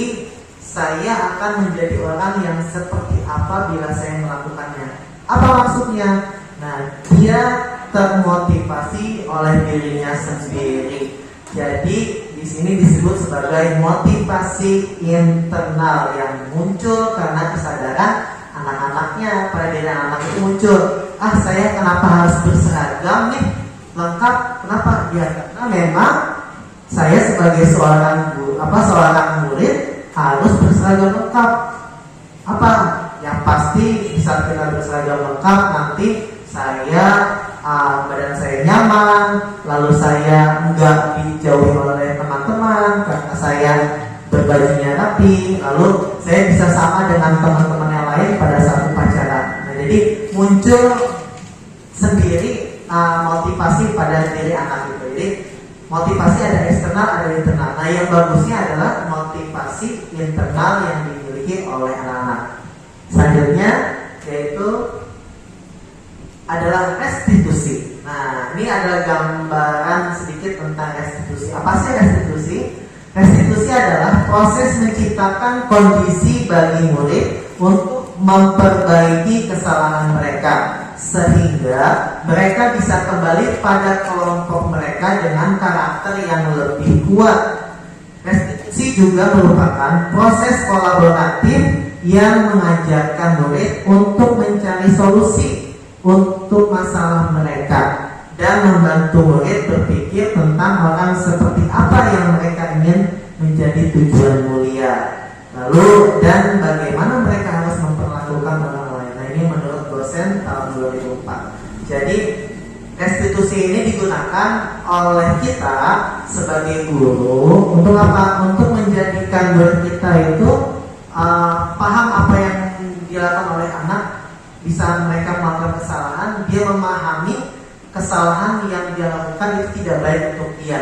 Lalu dia sadar bahwa dia harus merubahnya. tanpa mengganggu segala aktivitas yang dilakukan oleh anak, misalkan ya, pada saat belajar. Jadi restitusi ini digunakan untuk apa? Tetap anak sadar bahwa dia salah, tapi tidak mengganggu haknya sebagai siswa itu sendiri. Nah, berikutnya, nah, ada 9 ciri-ciri restitusi. Apa aja? 1, bukan untuk menebus kesalahan, namun untuk belajar dari kesalahan. Jadi si anak ini mencoba untuk belajar kembali bahwa apa yang dia lakukan sebelumnya adalah salah dan dia berusaha untuk memperbaikinya. 2, memperbaiki hubungan. Ya, jadi memperbaiki hubungan si anak bisa dengan guru atau dengan temannya sendiri di saat dia melakukan suatu kesalahan. Lalu ciri restitusi adalah tawaran, bukan paksaan. Kita nih guru menawarkan kamu untuk memperbaikinya mau seperti apa? Ya, sebagai bukti tanggung jawab kamu atas kesalahan yang dilakukan oleh anak. Ya, jadi tidak paksaan. Jadi nggak boleh maksa. Kamu di luar karena enggak mengerjakan tugas. Kamu piket sana karena kamu melakukan kesalahan. Jadi nggak seperti itu. Lalu yang keempat, restitusi menuntut untuk melihat ke dalam diri. Jadi digunakan guru untuk anak ini lebih mendalami dirinya, lebih menumbuhkan kepercayaan dirinya, dan juga lebih untuk membuat dirinya sadar bahwa apa kesalahan yang sebelumnya dilakukan itu dia harus perbaiki dari dirinya sendiri. Yang kelima, restitusi mencari kebutuhan dasar yang mendasari tindakan. Lanjut yang keenam, restitusi diri adalah cara yang paling baik. Jadi ini merupakan bagian untuk menyelesaikan suatu masalah yang lebih baik, ya. Tidak dipaksakan, tapi kita mengajak diri anak itu untuk memperbaiki dirinya sendiri. Lalu restitusi fokus pada karakter dan tindakan. Ya, jadi segala sesuatu yang diberikan atas kesalahan anak, kita mencoba sebagai guru ini untuk memperbaiki karakternya, ya, bukan tindakan ya seperti penghukumannya. Jadi bukan penghukuman, tapi tindakan apa yang harus dia rubah untuk memperbaiki dirinya sendiri. Ya. Kesadaran tuh, bukan apa yang tadi nggak nyambung, ya, misalkan dia nggak bawa tugas akhirnya bersihin kamar mandi gitu kan, dia kesiangan akhirnya tugasnya nggak boleh belajar. Nah, itu tidak menumbuhkan karakter, ya tidak menumbuhkan karakter. Tapi kalau yang baik, misalkan dia kesiangan, ya sudah, dia hak mendapatkan pelajaran, ikut nih belajar, tapi sambil kita ingatkan, nah, kamu kan tahu ya bahwa kesiangan itu tidak baik. Jadi kita cari itu alasannya kenapa sih kamu kesiangan, gitu kan? Nah, menurut kamu baik gak kesiangan itu? Terus nanti mengganggu gak aktivitas kamu kalau kesiangan? Lalu setelah itu, nah sekarang apa yang akan kamu lakukan nih untuk melakukan perubahan yang tadi kamu kesiangan, besok biar gak kesiangan? Gimana caranya biar gak kesiangan? Nah, jadi anak diajak berpikir untuk memperbaiki diri sendiri. Jadi kalau misalkan tindakan kan dihukum tuh, bisa dihukum kan nanti gak nyambung, kesiangan gak masuk kelas, berarti dia udah kesiangan dari rumah lalu gak belajar, akhirnya dia selama di sekolah tidak mendapatkan haknya untuk mendapatkan pendidikan. Nah, yang ke-8, restitusi fokus pada solusi. Jadi yang kita cari solusinya, bukan dampaknya, bukan biar anak ini timbul perasaan bahwa dia itu bersalah. Jadi kadang kita itu menumbuhkan biar dia sadar atas kesalahannya, gitu. Nah, itu salah, ya. Jadi seharusnya solusinya nih supaya biar dia nggak kesiangan lagi, berarti apa yang harus diperbaikinya. Bukan kalau saya sendiri kadang suka lupa gitu ya. Ya udah, kalau nggak ngerjain PR di luar saja gitu kan. Akhirnya niat saya itu intinya bahwa anak itu supaya sadar itu dia kesiangan loh gitu kan. Nah, sebenarnya itu salah, ya. Jadi kedepannya kita sebagai guru harus menerapkan yang namanya restitusi. Nah, yang terakhir 9, restitusi mengembalikan murid yang berbuat salah pada kelompoknya, ya. Jadi walaupun dia salah, gitu kan, akhirnya dia mau mencoba berubah dan dia sadar, tetap haknya dia itu kembali kepada kelompoknya, teman-temannya. Jadi nggak dipisahkan tuh, walaupun dia bersalah, gitu kan. Nah, dia mencoba untuk sadar atas kesalahannya dan sadar ke depannya dia nggak akan mengulanginya lagi. tetap hak dia adalah kumpul dengan teman-temannya, belajar, bermain gitu kan. Jadi kita nggak boleh memaksakan bahwa dia harus keluar dari kelompoknya. Apabila kita melakukan itu sebagai guru, berarti kita telah merenggut hak anak untuk mengikuti pendidikan di sekolah atau di tempat di kelas kita yang diajarkan. Nah itu untuk 9 ciri restitusi. Nah dari sini, dari restitusi ini, apa nih yang bisa menumbuhkan kesadaran anak-anak buat dia patuh dengan aturan, biar dia tidak melakukan kesalahan, atau bisa mengingatkan anak itu bahwa oh ternyata saya itu melakukan kesalahan yang saya harus seperti apa nih. Nah di sini ada yang namanya keyakinan kelas. Nah keyakinan kelas ini hampir mirip-mirip dengan peraturan kelas ya, Bapak Ibu guru semuanya. Kita suka buat tuh peraturan kelas. Misalkan dilarang buang sampah sembarangan, dilarang, dan dilarang ya kan, dilarang berantem, dilarang mencontek, gitu. Nah, itu adalah peraturan kelas. Nah, di sini keyakinan kelas hampir mirip, tapi gampangnya itu dia mengajak sadar sih menurut saya. Jadi kalimatnya itu intinya itu seperti dilarang, cuma kalimatnya bukan dilarang, tapi mengajak anak itu untuk sadar bahwa perbuatan itu tidak baik. Apa aja contohnya? Nah, di sini, mengapa tidak peraturan saja, gitu kan? Mengapa harus keyakinan? Yang pertama yaitu contohnya mengapa kita memiliki peraturan harus menggunakan helm bila mengendarai kendaraan roda 2? Ada pertanyaan ya. Mengapa kita memiliki peraturan 3M, menggunakan masker, mencuci tangan, dan menjaga jarak? Lalu mengapa kita memiliki peraturan harus datang tepat waktu pada saat mengikuti pelatihan? Nah, untuk mendukung motivasi ini, kembali ke nilai-nilai keyakinan ya, bahwa misalkan yang pertama, mengapa kita harus memiliki peraturan harus menggunakan helm? Jadi keyakinan bahwa menggunakan helm itu adalah kebaikan untuk dirinya. Jadi bukan karena peraturannya, tapi dengan memakai helm dia bisa selamat dari kecelakaan. Lalu mengapa harus ada peraturan 3M? Jadi dia bukan peraturannya, tapi dengan melakukan 3M dia bisa apa? Dia bisa sehat, terhindar dari penyakit, lalu tubuhnya bersih, gitu kan? Nah itu bagian dari restitusi atau keyakinan kelas. Nah hasil dari bahasanya lingkaran disebutnya apa sih? Boleh sih? Lingkaran pengaruhnya ya Bu. Nah jadi lingkaran pengaruh itu kalau peraturan kelas itu kecil lingkaran pengaruhnya, gitu kan? Nah ada yang lebih meningkat lagi di saat peraturan kelas, maka dia harus tumbuh keyakinan kelas ya, keyakinan kelas yang dibuat oleh anak. Biasanya saya sih belum menerapkan ya, tapi insya Allah kedepannya mau menerapkan keyakinan kelas. Dimulai dari peraturan yang ada, kan anak-anak taunya peraturan tuh. Nah habis itu anak-anak kita ajak sama-sama untuk membuat keyakinan kelas. Apa aja sih kelas yang diinginin oleh anak-anak nih? Ditulis tuh anak-anak tuh ya, ditulis, lalu hasilnya ditempelkan di depan, lalu kita disebutnya, kita bahasanya kita ganti dengan bahasa hasil kesepakatan anak-anak kelas itu mau seperti apa. Nah dari kesepakatan itu maka kita buat yang namanya keyakinan kelas. Nah dari keyakinan kelas sudah terangkum tuh keyakinan kelas, maka disepakatilah oleh anak-anak. Ini adalah keyakinan kelas. Misalkan saya kasih maaf, berarti ini adalah keyakinan kelas 5A. Berarti kita harus mengikuti, menjalankan keyakinan kelas yang sudah kita sepakati bersama. Nah itu bagian. Nah dari keyakinan kelas itu nanti akan menumbuhkan lingkungan yang positif ya di kelas kita khususnya, gitu kan. Dari lingkungan yang positif maka akan tersebar ke sekolah yang nantinya akan menjadikan budaya positif. Setiap kelas menerapkan keyakinan kelas 1, 2, 3 sampai kelas 6, maka nanti sekolahnya ini nanti akan memiliki budaya positif. Hasil dari keyakinan kelas yang dibuat oleh masing-masing kelas.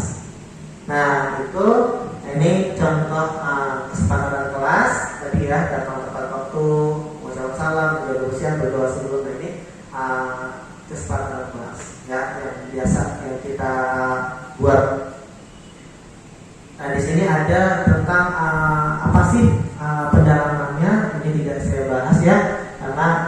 Sesi pendalaman ini misalkan tentang hormat menghormati guru. Kenapa alasannya? Jadi pendalaman ini adalah alasan-alasan kenapa harus hormat dengan guru, kenapa kita harus melakukan pekerjaan atau tugas, kenapa kita ingin diterima dan dimiliki, kenapa kita harus berbuat baik, kenapa kita harus selalu tersenyum. Nah, itu pendalamannya.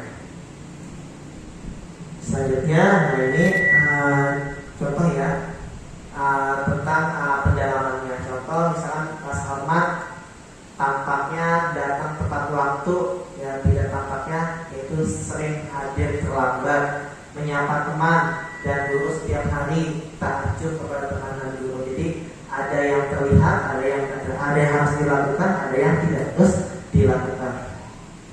Jadi kenapa sih harus menyapa? Ya, supaya kita tidak melakukan yang tidak tampak, yaitu tidak boleh acuh kepada teman dan guru.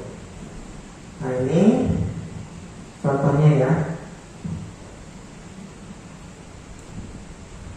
Nah, ini contohnya, ada peraturan dan keadaan kelas. Peraturan kelas selalu kembalikan buku ke tempatnya. Keadaan kelasnya itu tanggung jawab. Jadi sifatnya luas ya, keadaan kelas itu sifatnya luas.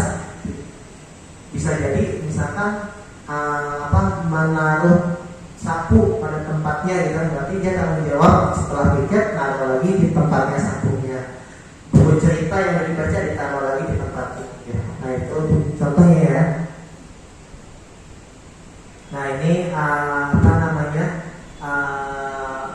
apa sih perubahan yang terjadi setelah melakukan kegiatan kelas? Nah, ini ada pengaruhnya ya. Ini tambahan ya, bahwa setiap yang dilakukan guru itu akan berdampak ya, terutama tentang penghargaan ya, sebuah penghargaan. Jadi biasanya anak itu melakukan sesuatu itu ada penghargaannya. Nah, di sini ada pengaruhnya nih ya, semuanya ada 8 kalau masalah. Yang pertama pengaruh jangka pendek dan jangka panjang ya. Jadi memberikan penghargaan ini memiliki dampaknya baik jangka pendek maupun jangka panjang. Dan apalagi, nah biasanya kalau dihukum oleh penghargaan, biasanya anak dikasih penghargaan, maka dampaknya apa? Penghargaan menurunkan kualitas. Jadi anak itu dalam menjalankan sesuatu itu malah menurunkan kualitas dia, bahwa dia itu harus bertanggung jawab. Nah, ini tindakan guru ya. Contohnya mencatat 100 kali, ini adalah hukuman ya. Lari mengenai lapangan, ini hukuman. Ini biasa sering kita lakukan ya, Bapak Ibu semuanya. Nah, yang ini apa beda hukuman dan konsekuensi? Ini hukuman sesuatu yang menyakitkan harus terjadi, konsekuensi sesuatu yang harus terjadi. Jadi konsekuensi itu dia sadar apa yang dilakukan itu ternyata salah dan dia harus memperbaikinya. Dan apalagi kalau hukuman itu paksaan ya, kalau konsekuensi itu stimulus dan tanggapan. Nah, ini nanti saja. Nah, yang berikutnya kebutuhan dasar manusia dan dunia. Nah, kebutuhan dasar kita tahu nih ya, kebutuhan dasar kasih sayang, rasa diterima, penguasaan, kesenangan dan kebebasan. Penjelasannya di mana? Nah, penjelasannya itu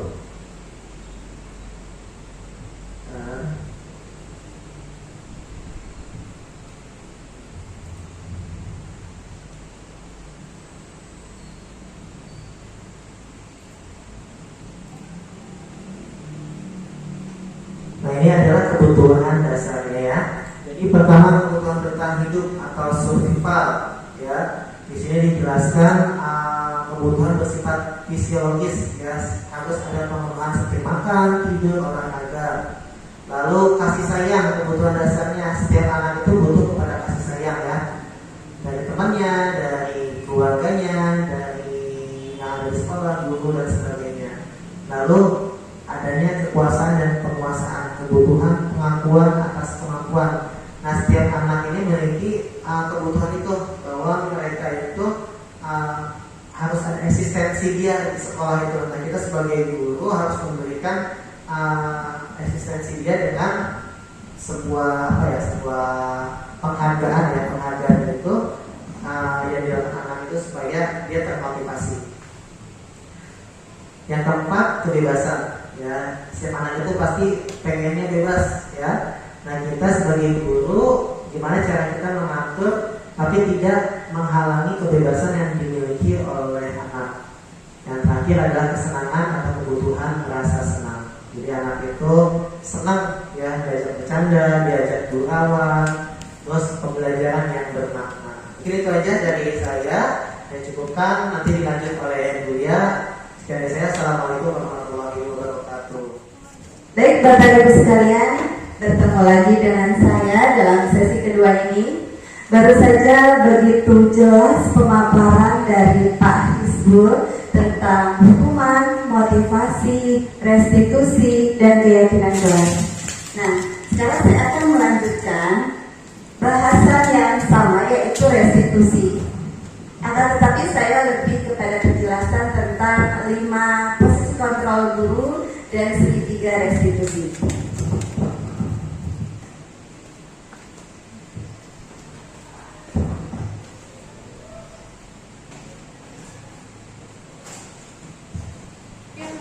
Ya, seperti tadi sudah dipaparkan bahwa restitusi ini dapat membantu murid menjadi lebih memiliki tujuan, disiplin positif, dan memulihkan dirinya setelah berbuat salah.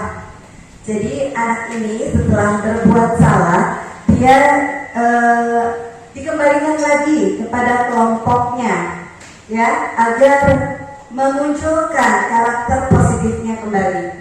Penekanannya adalah bukan pada bagaimana perilaku untuk menyenangkan orang lain atau menghindari ketidaknyamanan, namun tujuannya adalah menjadi orang yang nilai-nilai kebajikannya itu mereka percayai.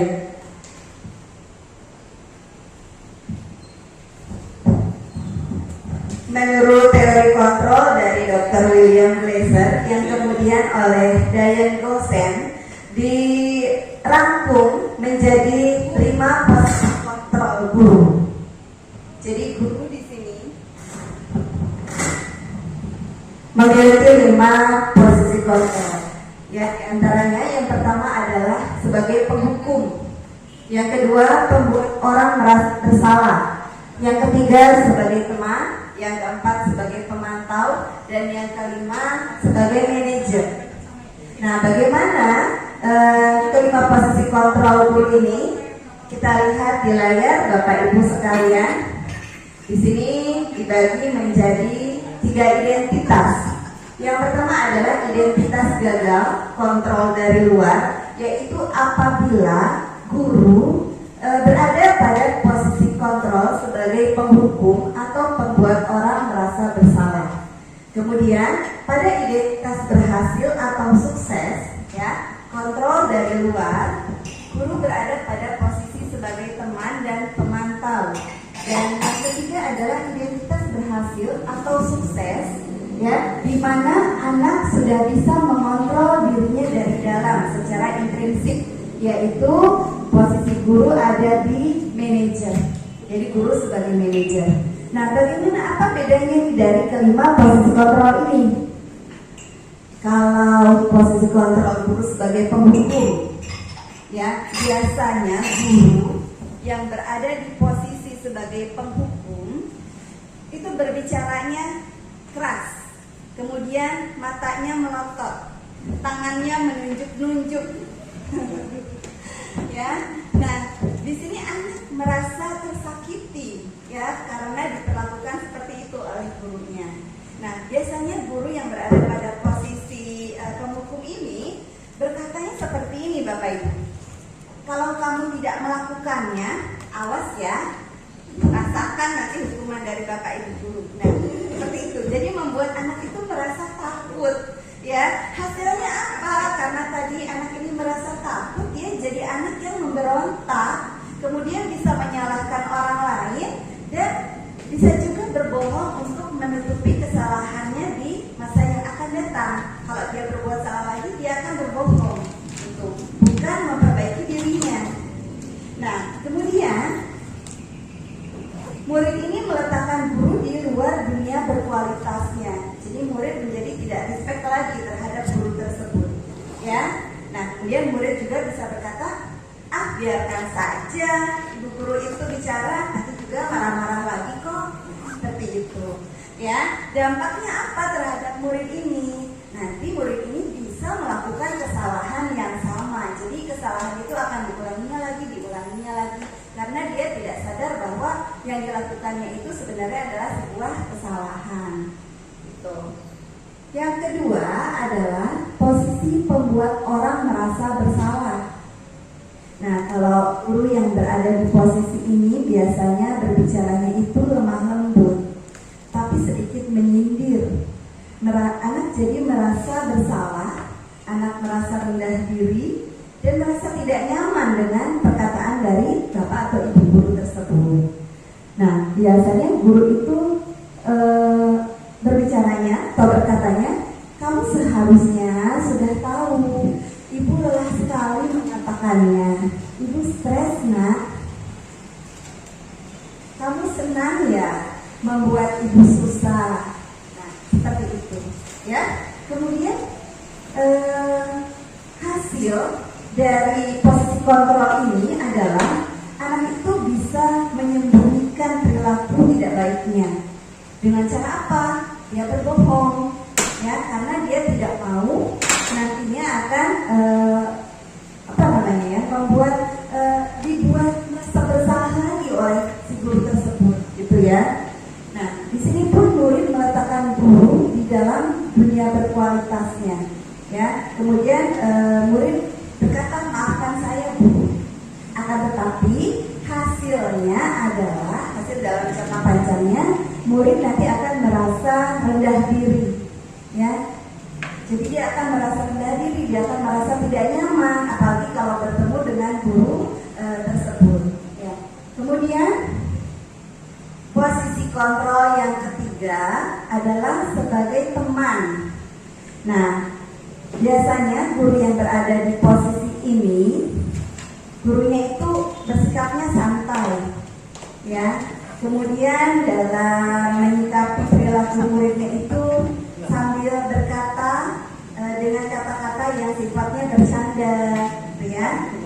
Sambil ketawa-ketawa, membuat alasan-alasan untuk muridnya.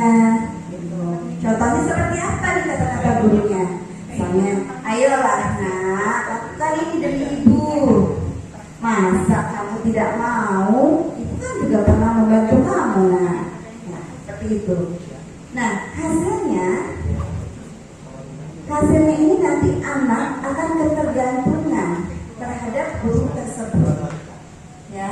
Kemudian di sini kaitannya dengan dunia berkualitas, murid meletakkan guru sebagai orang yang sangat penting di dunia berkualitasnya. Akan tetapi hanya pada guru-guru tertentu saja, belum tentu dengan guru-guru yang lainnya itu sama.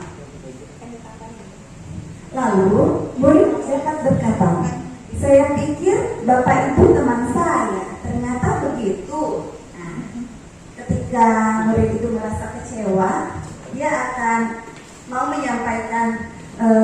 menyampaikannya kepada bapak ibu guru itu tadi, ya. Nah, apa dampaknya pada posisi kontrol ini? Murid menjadi lemah, tidak mandiri dan tergantung. Lalu posisi kontrol yang keempat adalah sebagai pemantau. Yang dilakukan oleh guru di sini adalah biasanya guru menghitung-hitung, mengukur, kemudian guru itu selalu berpatokan kepada peraturannya, kemudian dipantau gerak-gerik anak tersebut. Nah, guru selalu berkata, apa peraturannya di sekolah kita? Seperti itu. Nah, hasilnya memang murid bisa menyesuaikan diri, ya, akan tetapi bila diawasi saja. Kalau tidak diawasi, nah. Lanjut, kaitannya dengan dunia berkualitas, murid meletakkan guru, peraturan, dan buku di dunia berkualitas. Dan hasil atau dampak yang akan terjadi pada murid apabila guru berada di posisi pemantau adalah menitikberatkan pada sanksi atau hadiah untuk dirinya. Jadi di sini masih dalam ruang lingkup motivasi ekstrinsik, gitu ya. Jadi murid ini takut diberikan sanksi.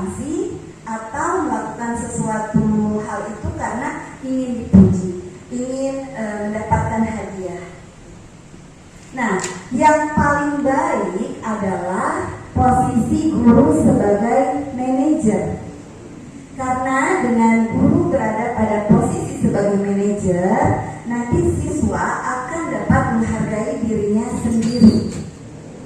Ya, guru yang berada di posisi ini tidak akan menghukum siswa, tapi akan membuat siswa senyaman mungkin.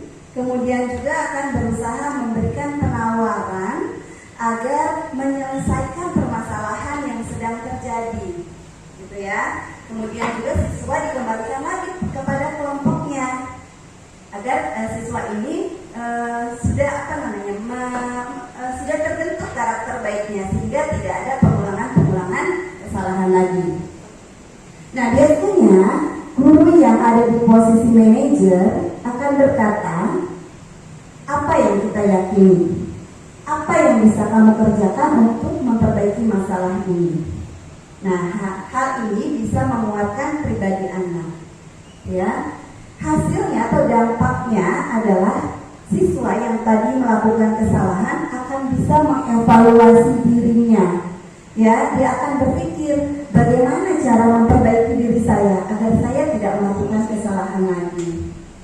Nah, seperti itu Bapak Ibu, 5 posisi kontrol guru.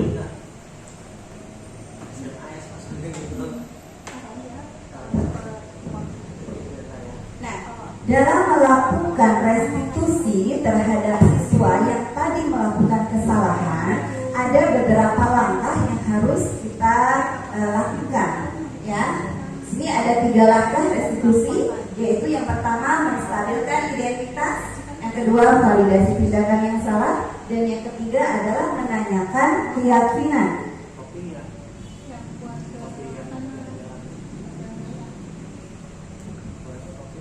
Menstabilkan identitas ini bertujuan untuk mengubah identitas anak dari yang tadinya merasa gagal karena sudah melakukan kesalahan, ya, menjadi orang yang sukses.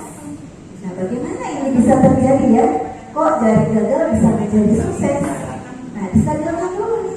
Dengan cara apa? Biasanya guru, ya, mengucapkan kata-kata seperti ini. Berbuat salah itu tidak apa-apa, atau tidak ada manusia yang sempurna. Saya juga pernah melakukan kesalahan. Kita bisa menyelesaikan ini bersama-sama, nah, ya. Bapak Ibu tidak tertarik mencari siapa yang salah, akan tetapi mari kita cari solusinya, ya, bersama-sama atas permasalahan ini. Nah, seperti itu kurang lebih.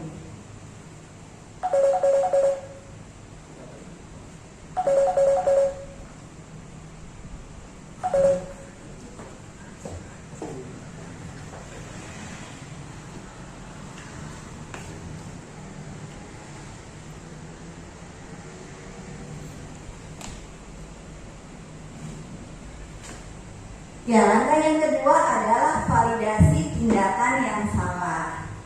Setiap tindakan yang dilakukan oleh anak biasanya itu ada tujuannya, Bapak Ibu, yaitu memenuhi kebutuhan dasarnya. Jadi kalau anak berbuat suatu kesalahan, berarti ada kebutuhan dasarnya yang belum terpenuhi.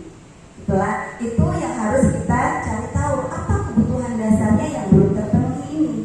Ya, jika kita sudah memahami kebutuhan dasarnya, ya, kita akan bisa menemukan bagaimana cara yang efektif untuk memenuhi kebutuhan tersebut. Biasanya guru akan mengatakan, padahal kamu bisa ya melakukan hal yang lebih buruk dari ini, tapi kamu tidak melakukannya. Nah, kemudian kamu pasti punya alasan mengapa melakukan hal itu. Atau kamu patut bangga pada dirimu sendiri karena kamu telah melindungi sesuatu yang penting sekali buat kamu. Ya, bisa juga guru mengatakan, kamu boleh nak mempertahankan sikap itu, tapi kamu harus menambah sikap yang baru, yang lebih baik. Nah, itu contohnya ya Bapak Ibu. Nah, ini langkah yang ketiga. ketiga dalam sebuah restitusi, yaitu menanyakan keyakinan. Tadi sudah dipaparkan oleh Pak Hizbul tentang keyakinan kelas. Ya, ketika anak berbuat salah, kita kembalikan lagi terhadap keyakinan kelas yang sudah dibuatnya bersama-sama.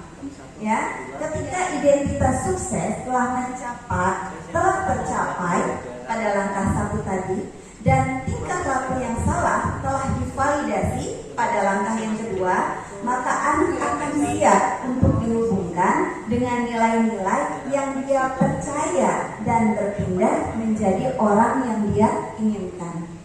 Ya, maka di sini guru harus mengembalikan, harus mengingatkan anak pada keyakinan kelas. Pertanyaan seperti apa yang biasanya dikatakan oleh guru? Contohnya, apa nilai yang kita percaya di kelas kita? Apa keyakinan kelas yang belum kamu penuhi? Nilai-nilai universal apa yang telah kita sepakati? Kemudian, nah, kamu ingin menjadi anak seperti apa? Apa yang kamu rasakan ketika melakukan itu? Kamu ingin menjadi orang yang seperti apa?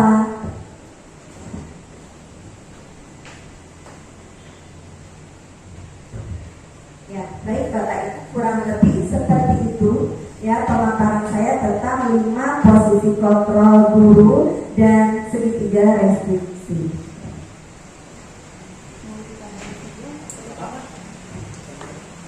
Sekarang saya akan mencoba menanyakan sebuah video tentang langkah-langkah restitusi ya Bapak Ibu. Ini menarik sekali untuk disimak.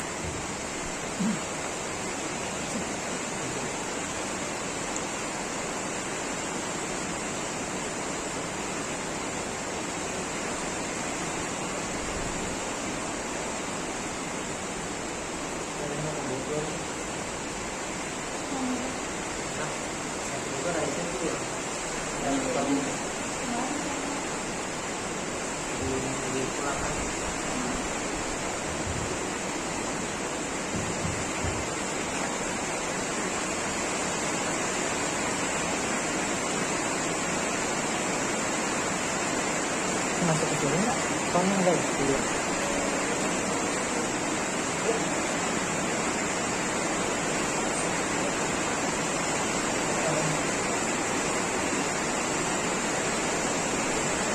Ya, baik Bapak Ibu, jadi kita akan menyaksikan sebuah video, sebuah ada sebuah kasus di Indonesia, kemudian akan disampaikan oleh Pak Guru. Kita perhatikan bersama-sama.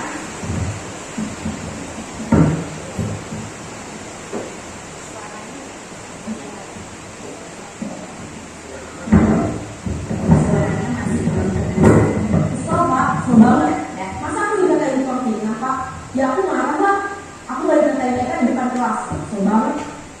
Oh begitu, ya pasti kamu marah dan kesal. Bapak juga akan marah apabila ada yang menyebut Bapak seperti itu. Nah, ini ada di rangka masa depan identitas. Pada saat itu, kamu mau melakukan apa? Ya saya harus memakai mereka lah Pak, kesel banget.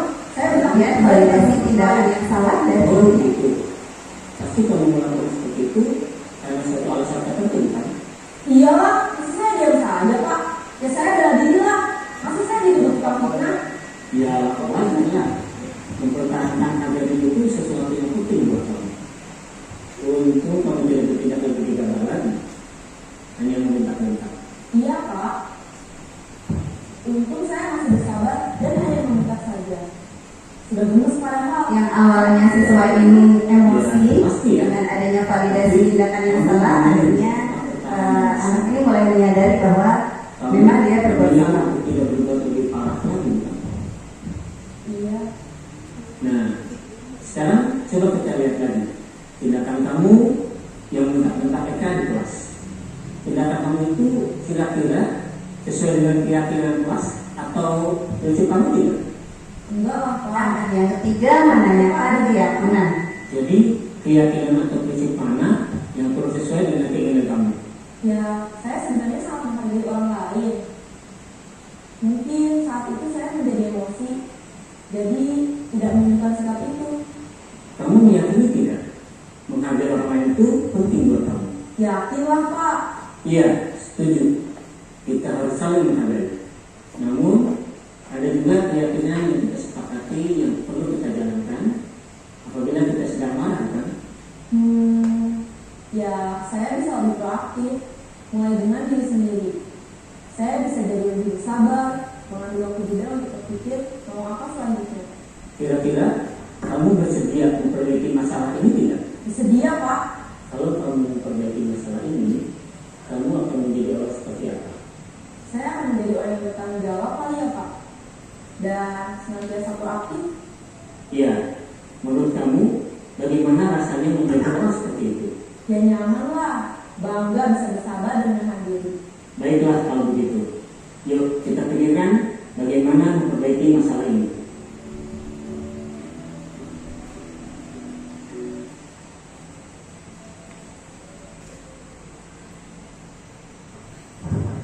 Ya, bagaimana Bapak dan Ibu?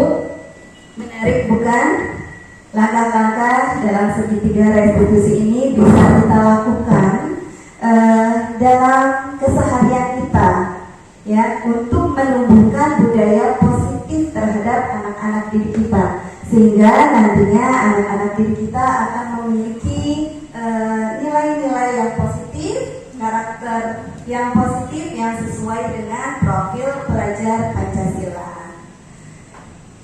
Cukup sekian pemaparan dari saya, Bapak dan Ibu sekalian. Semoga bisa bermanfaat.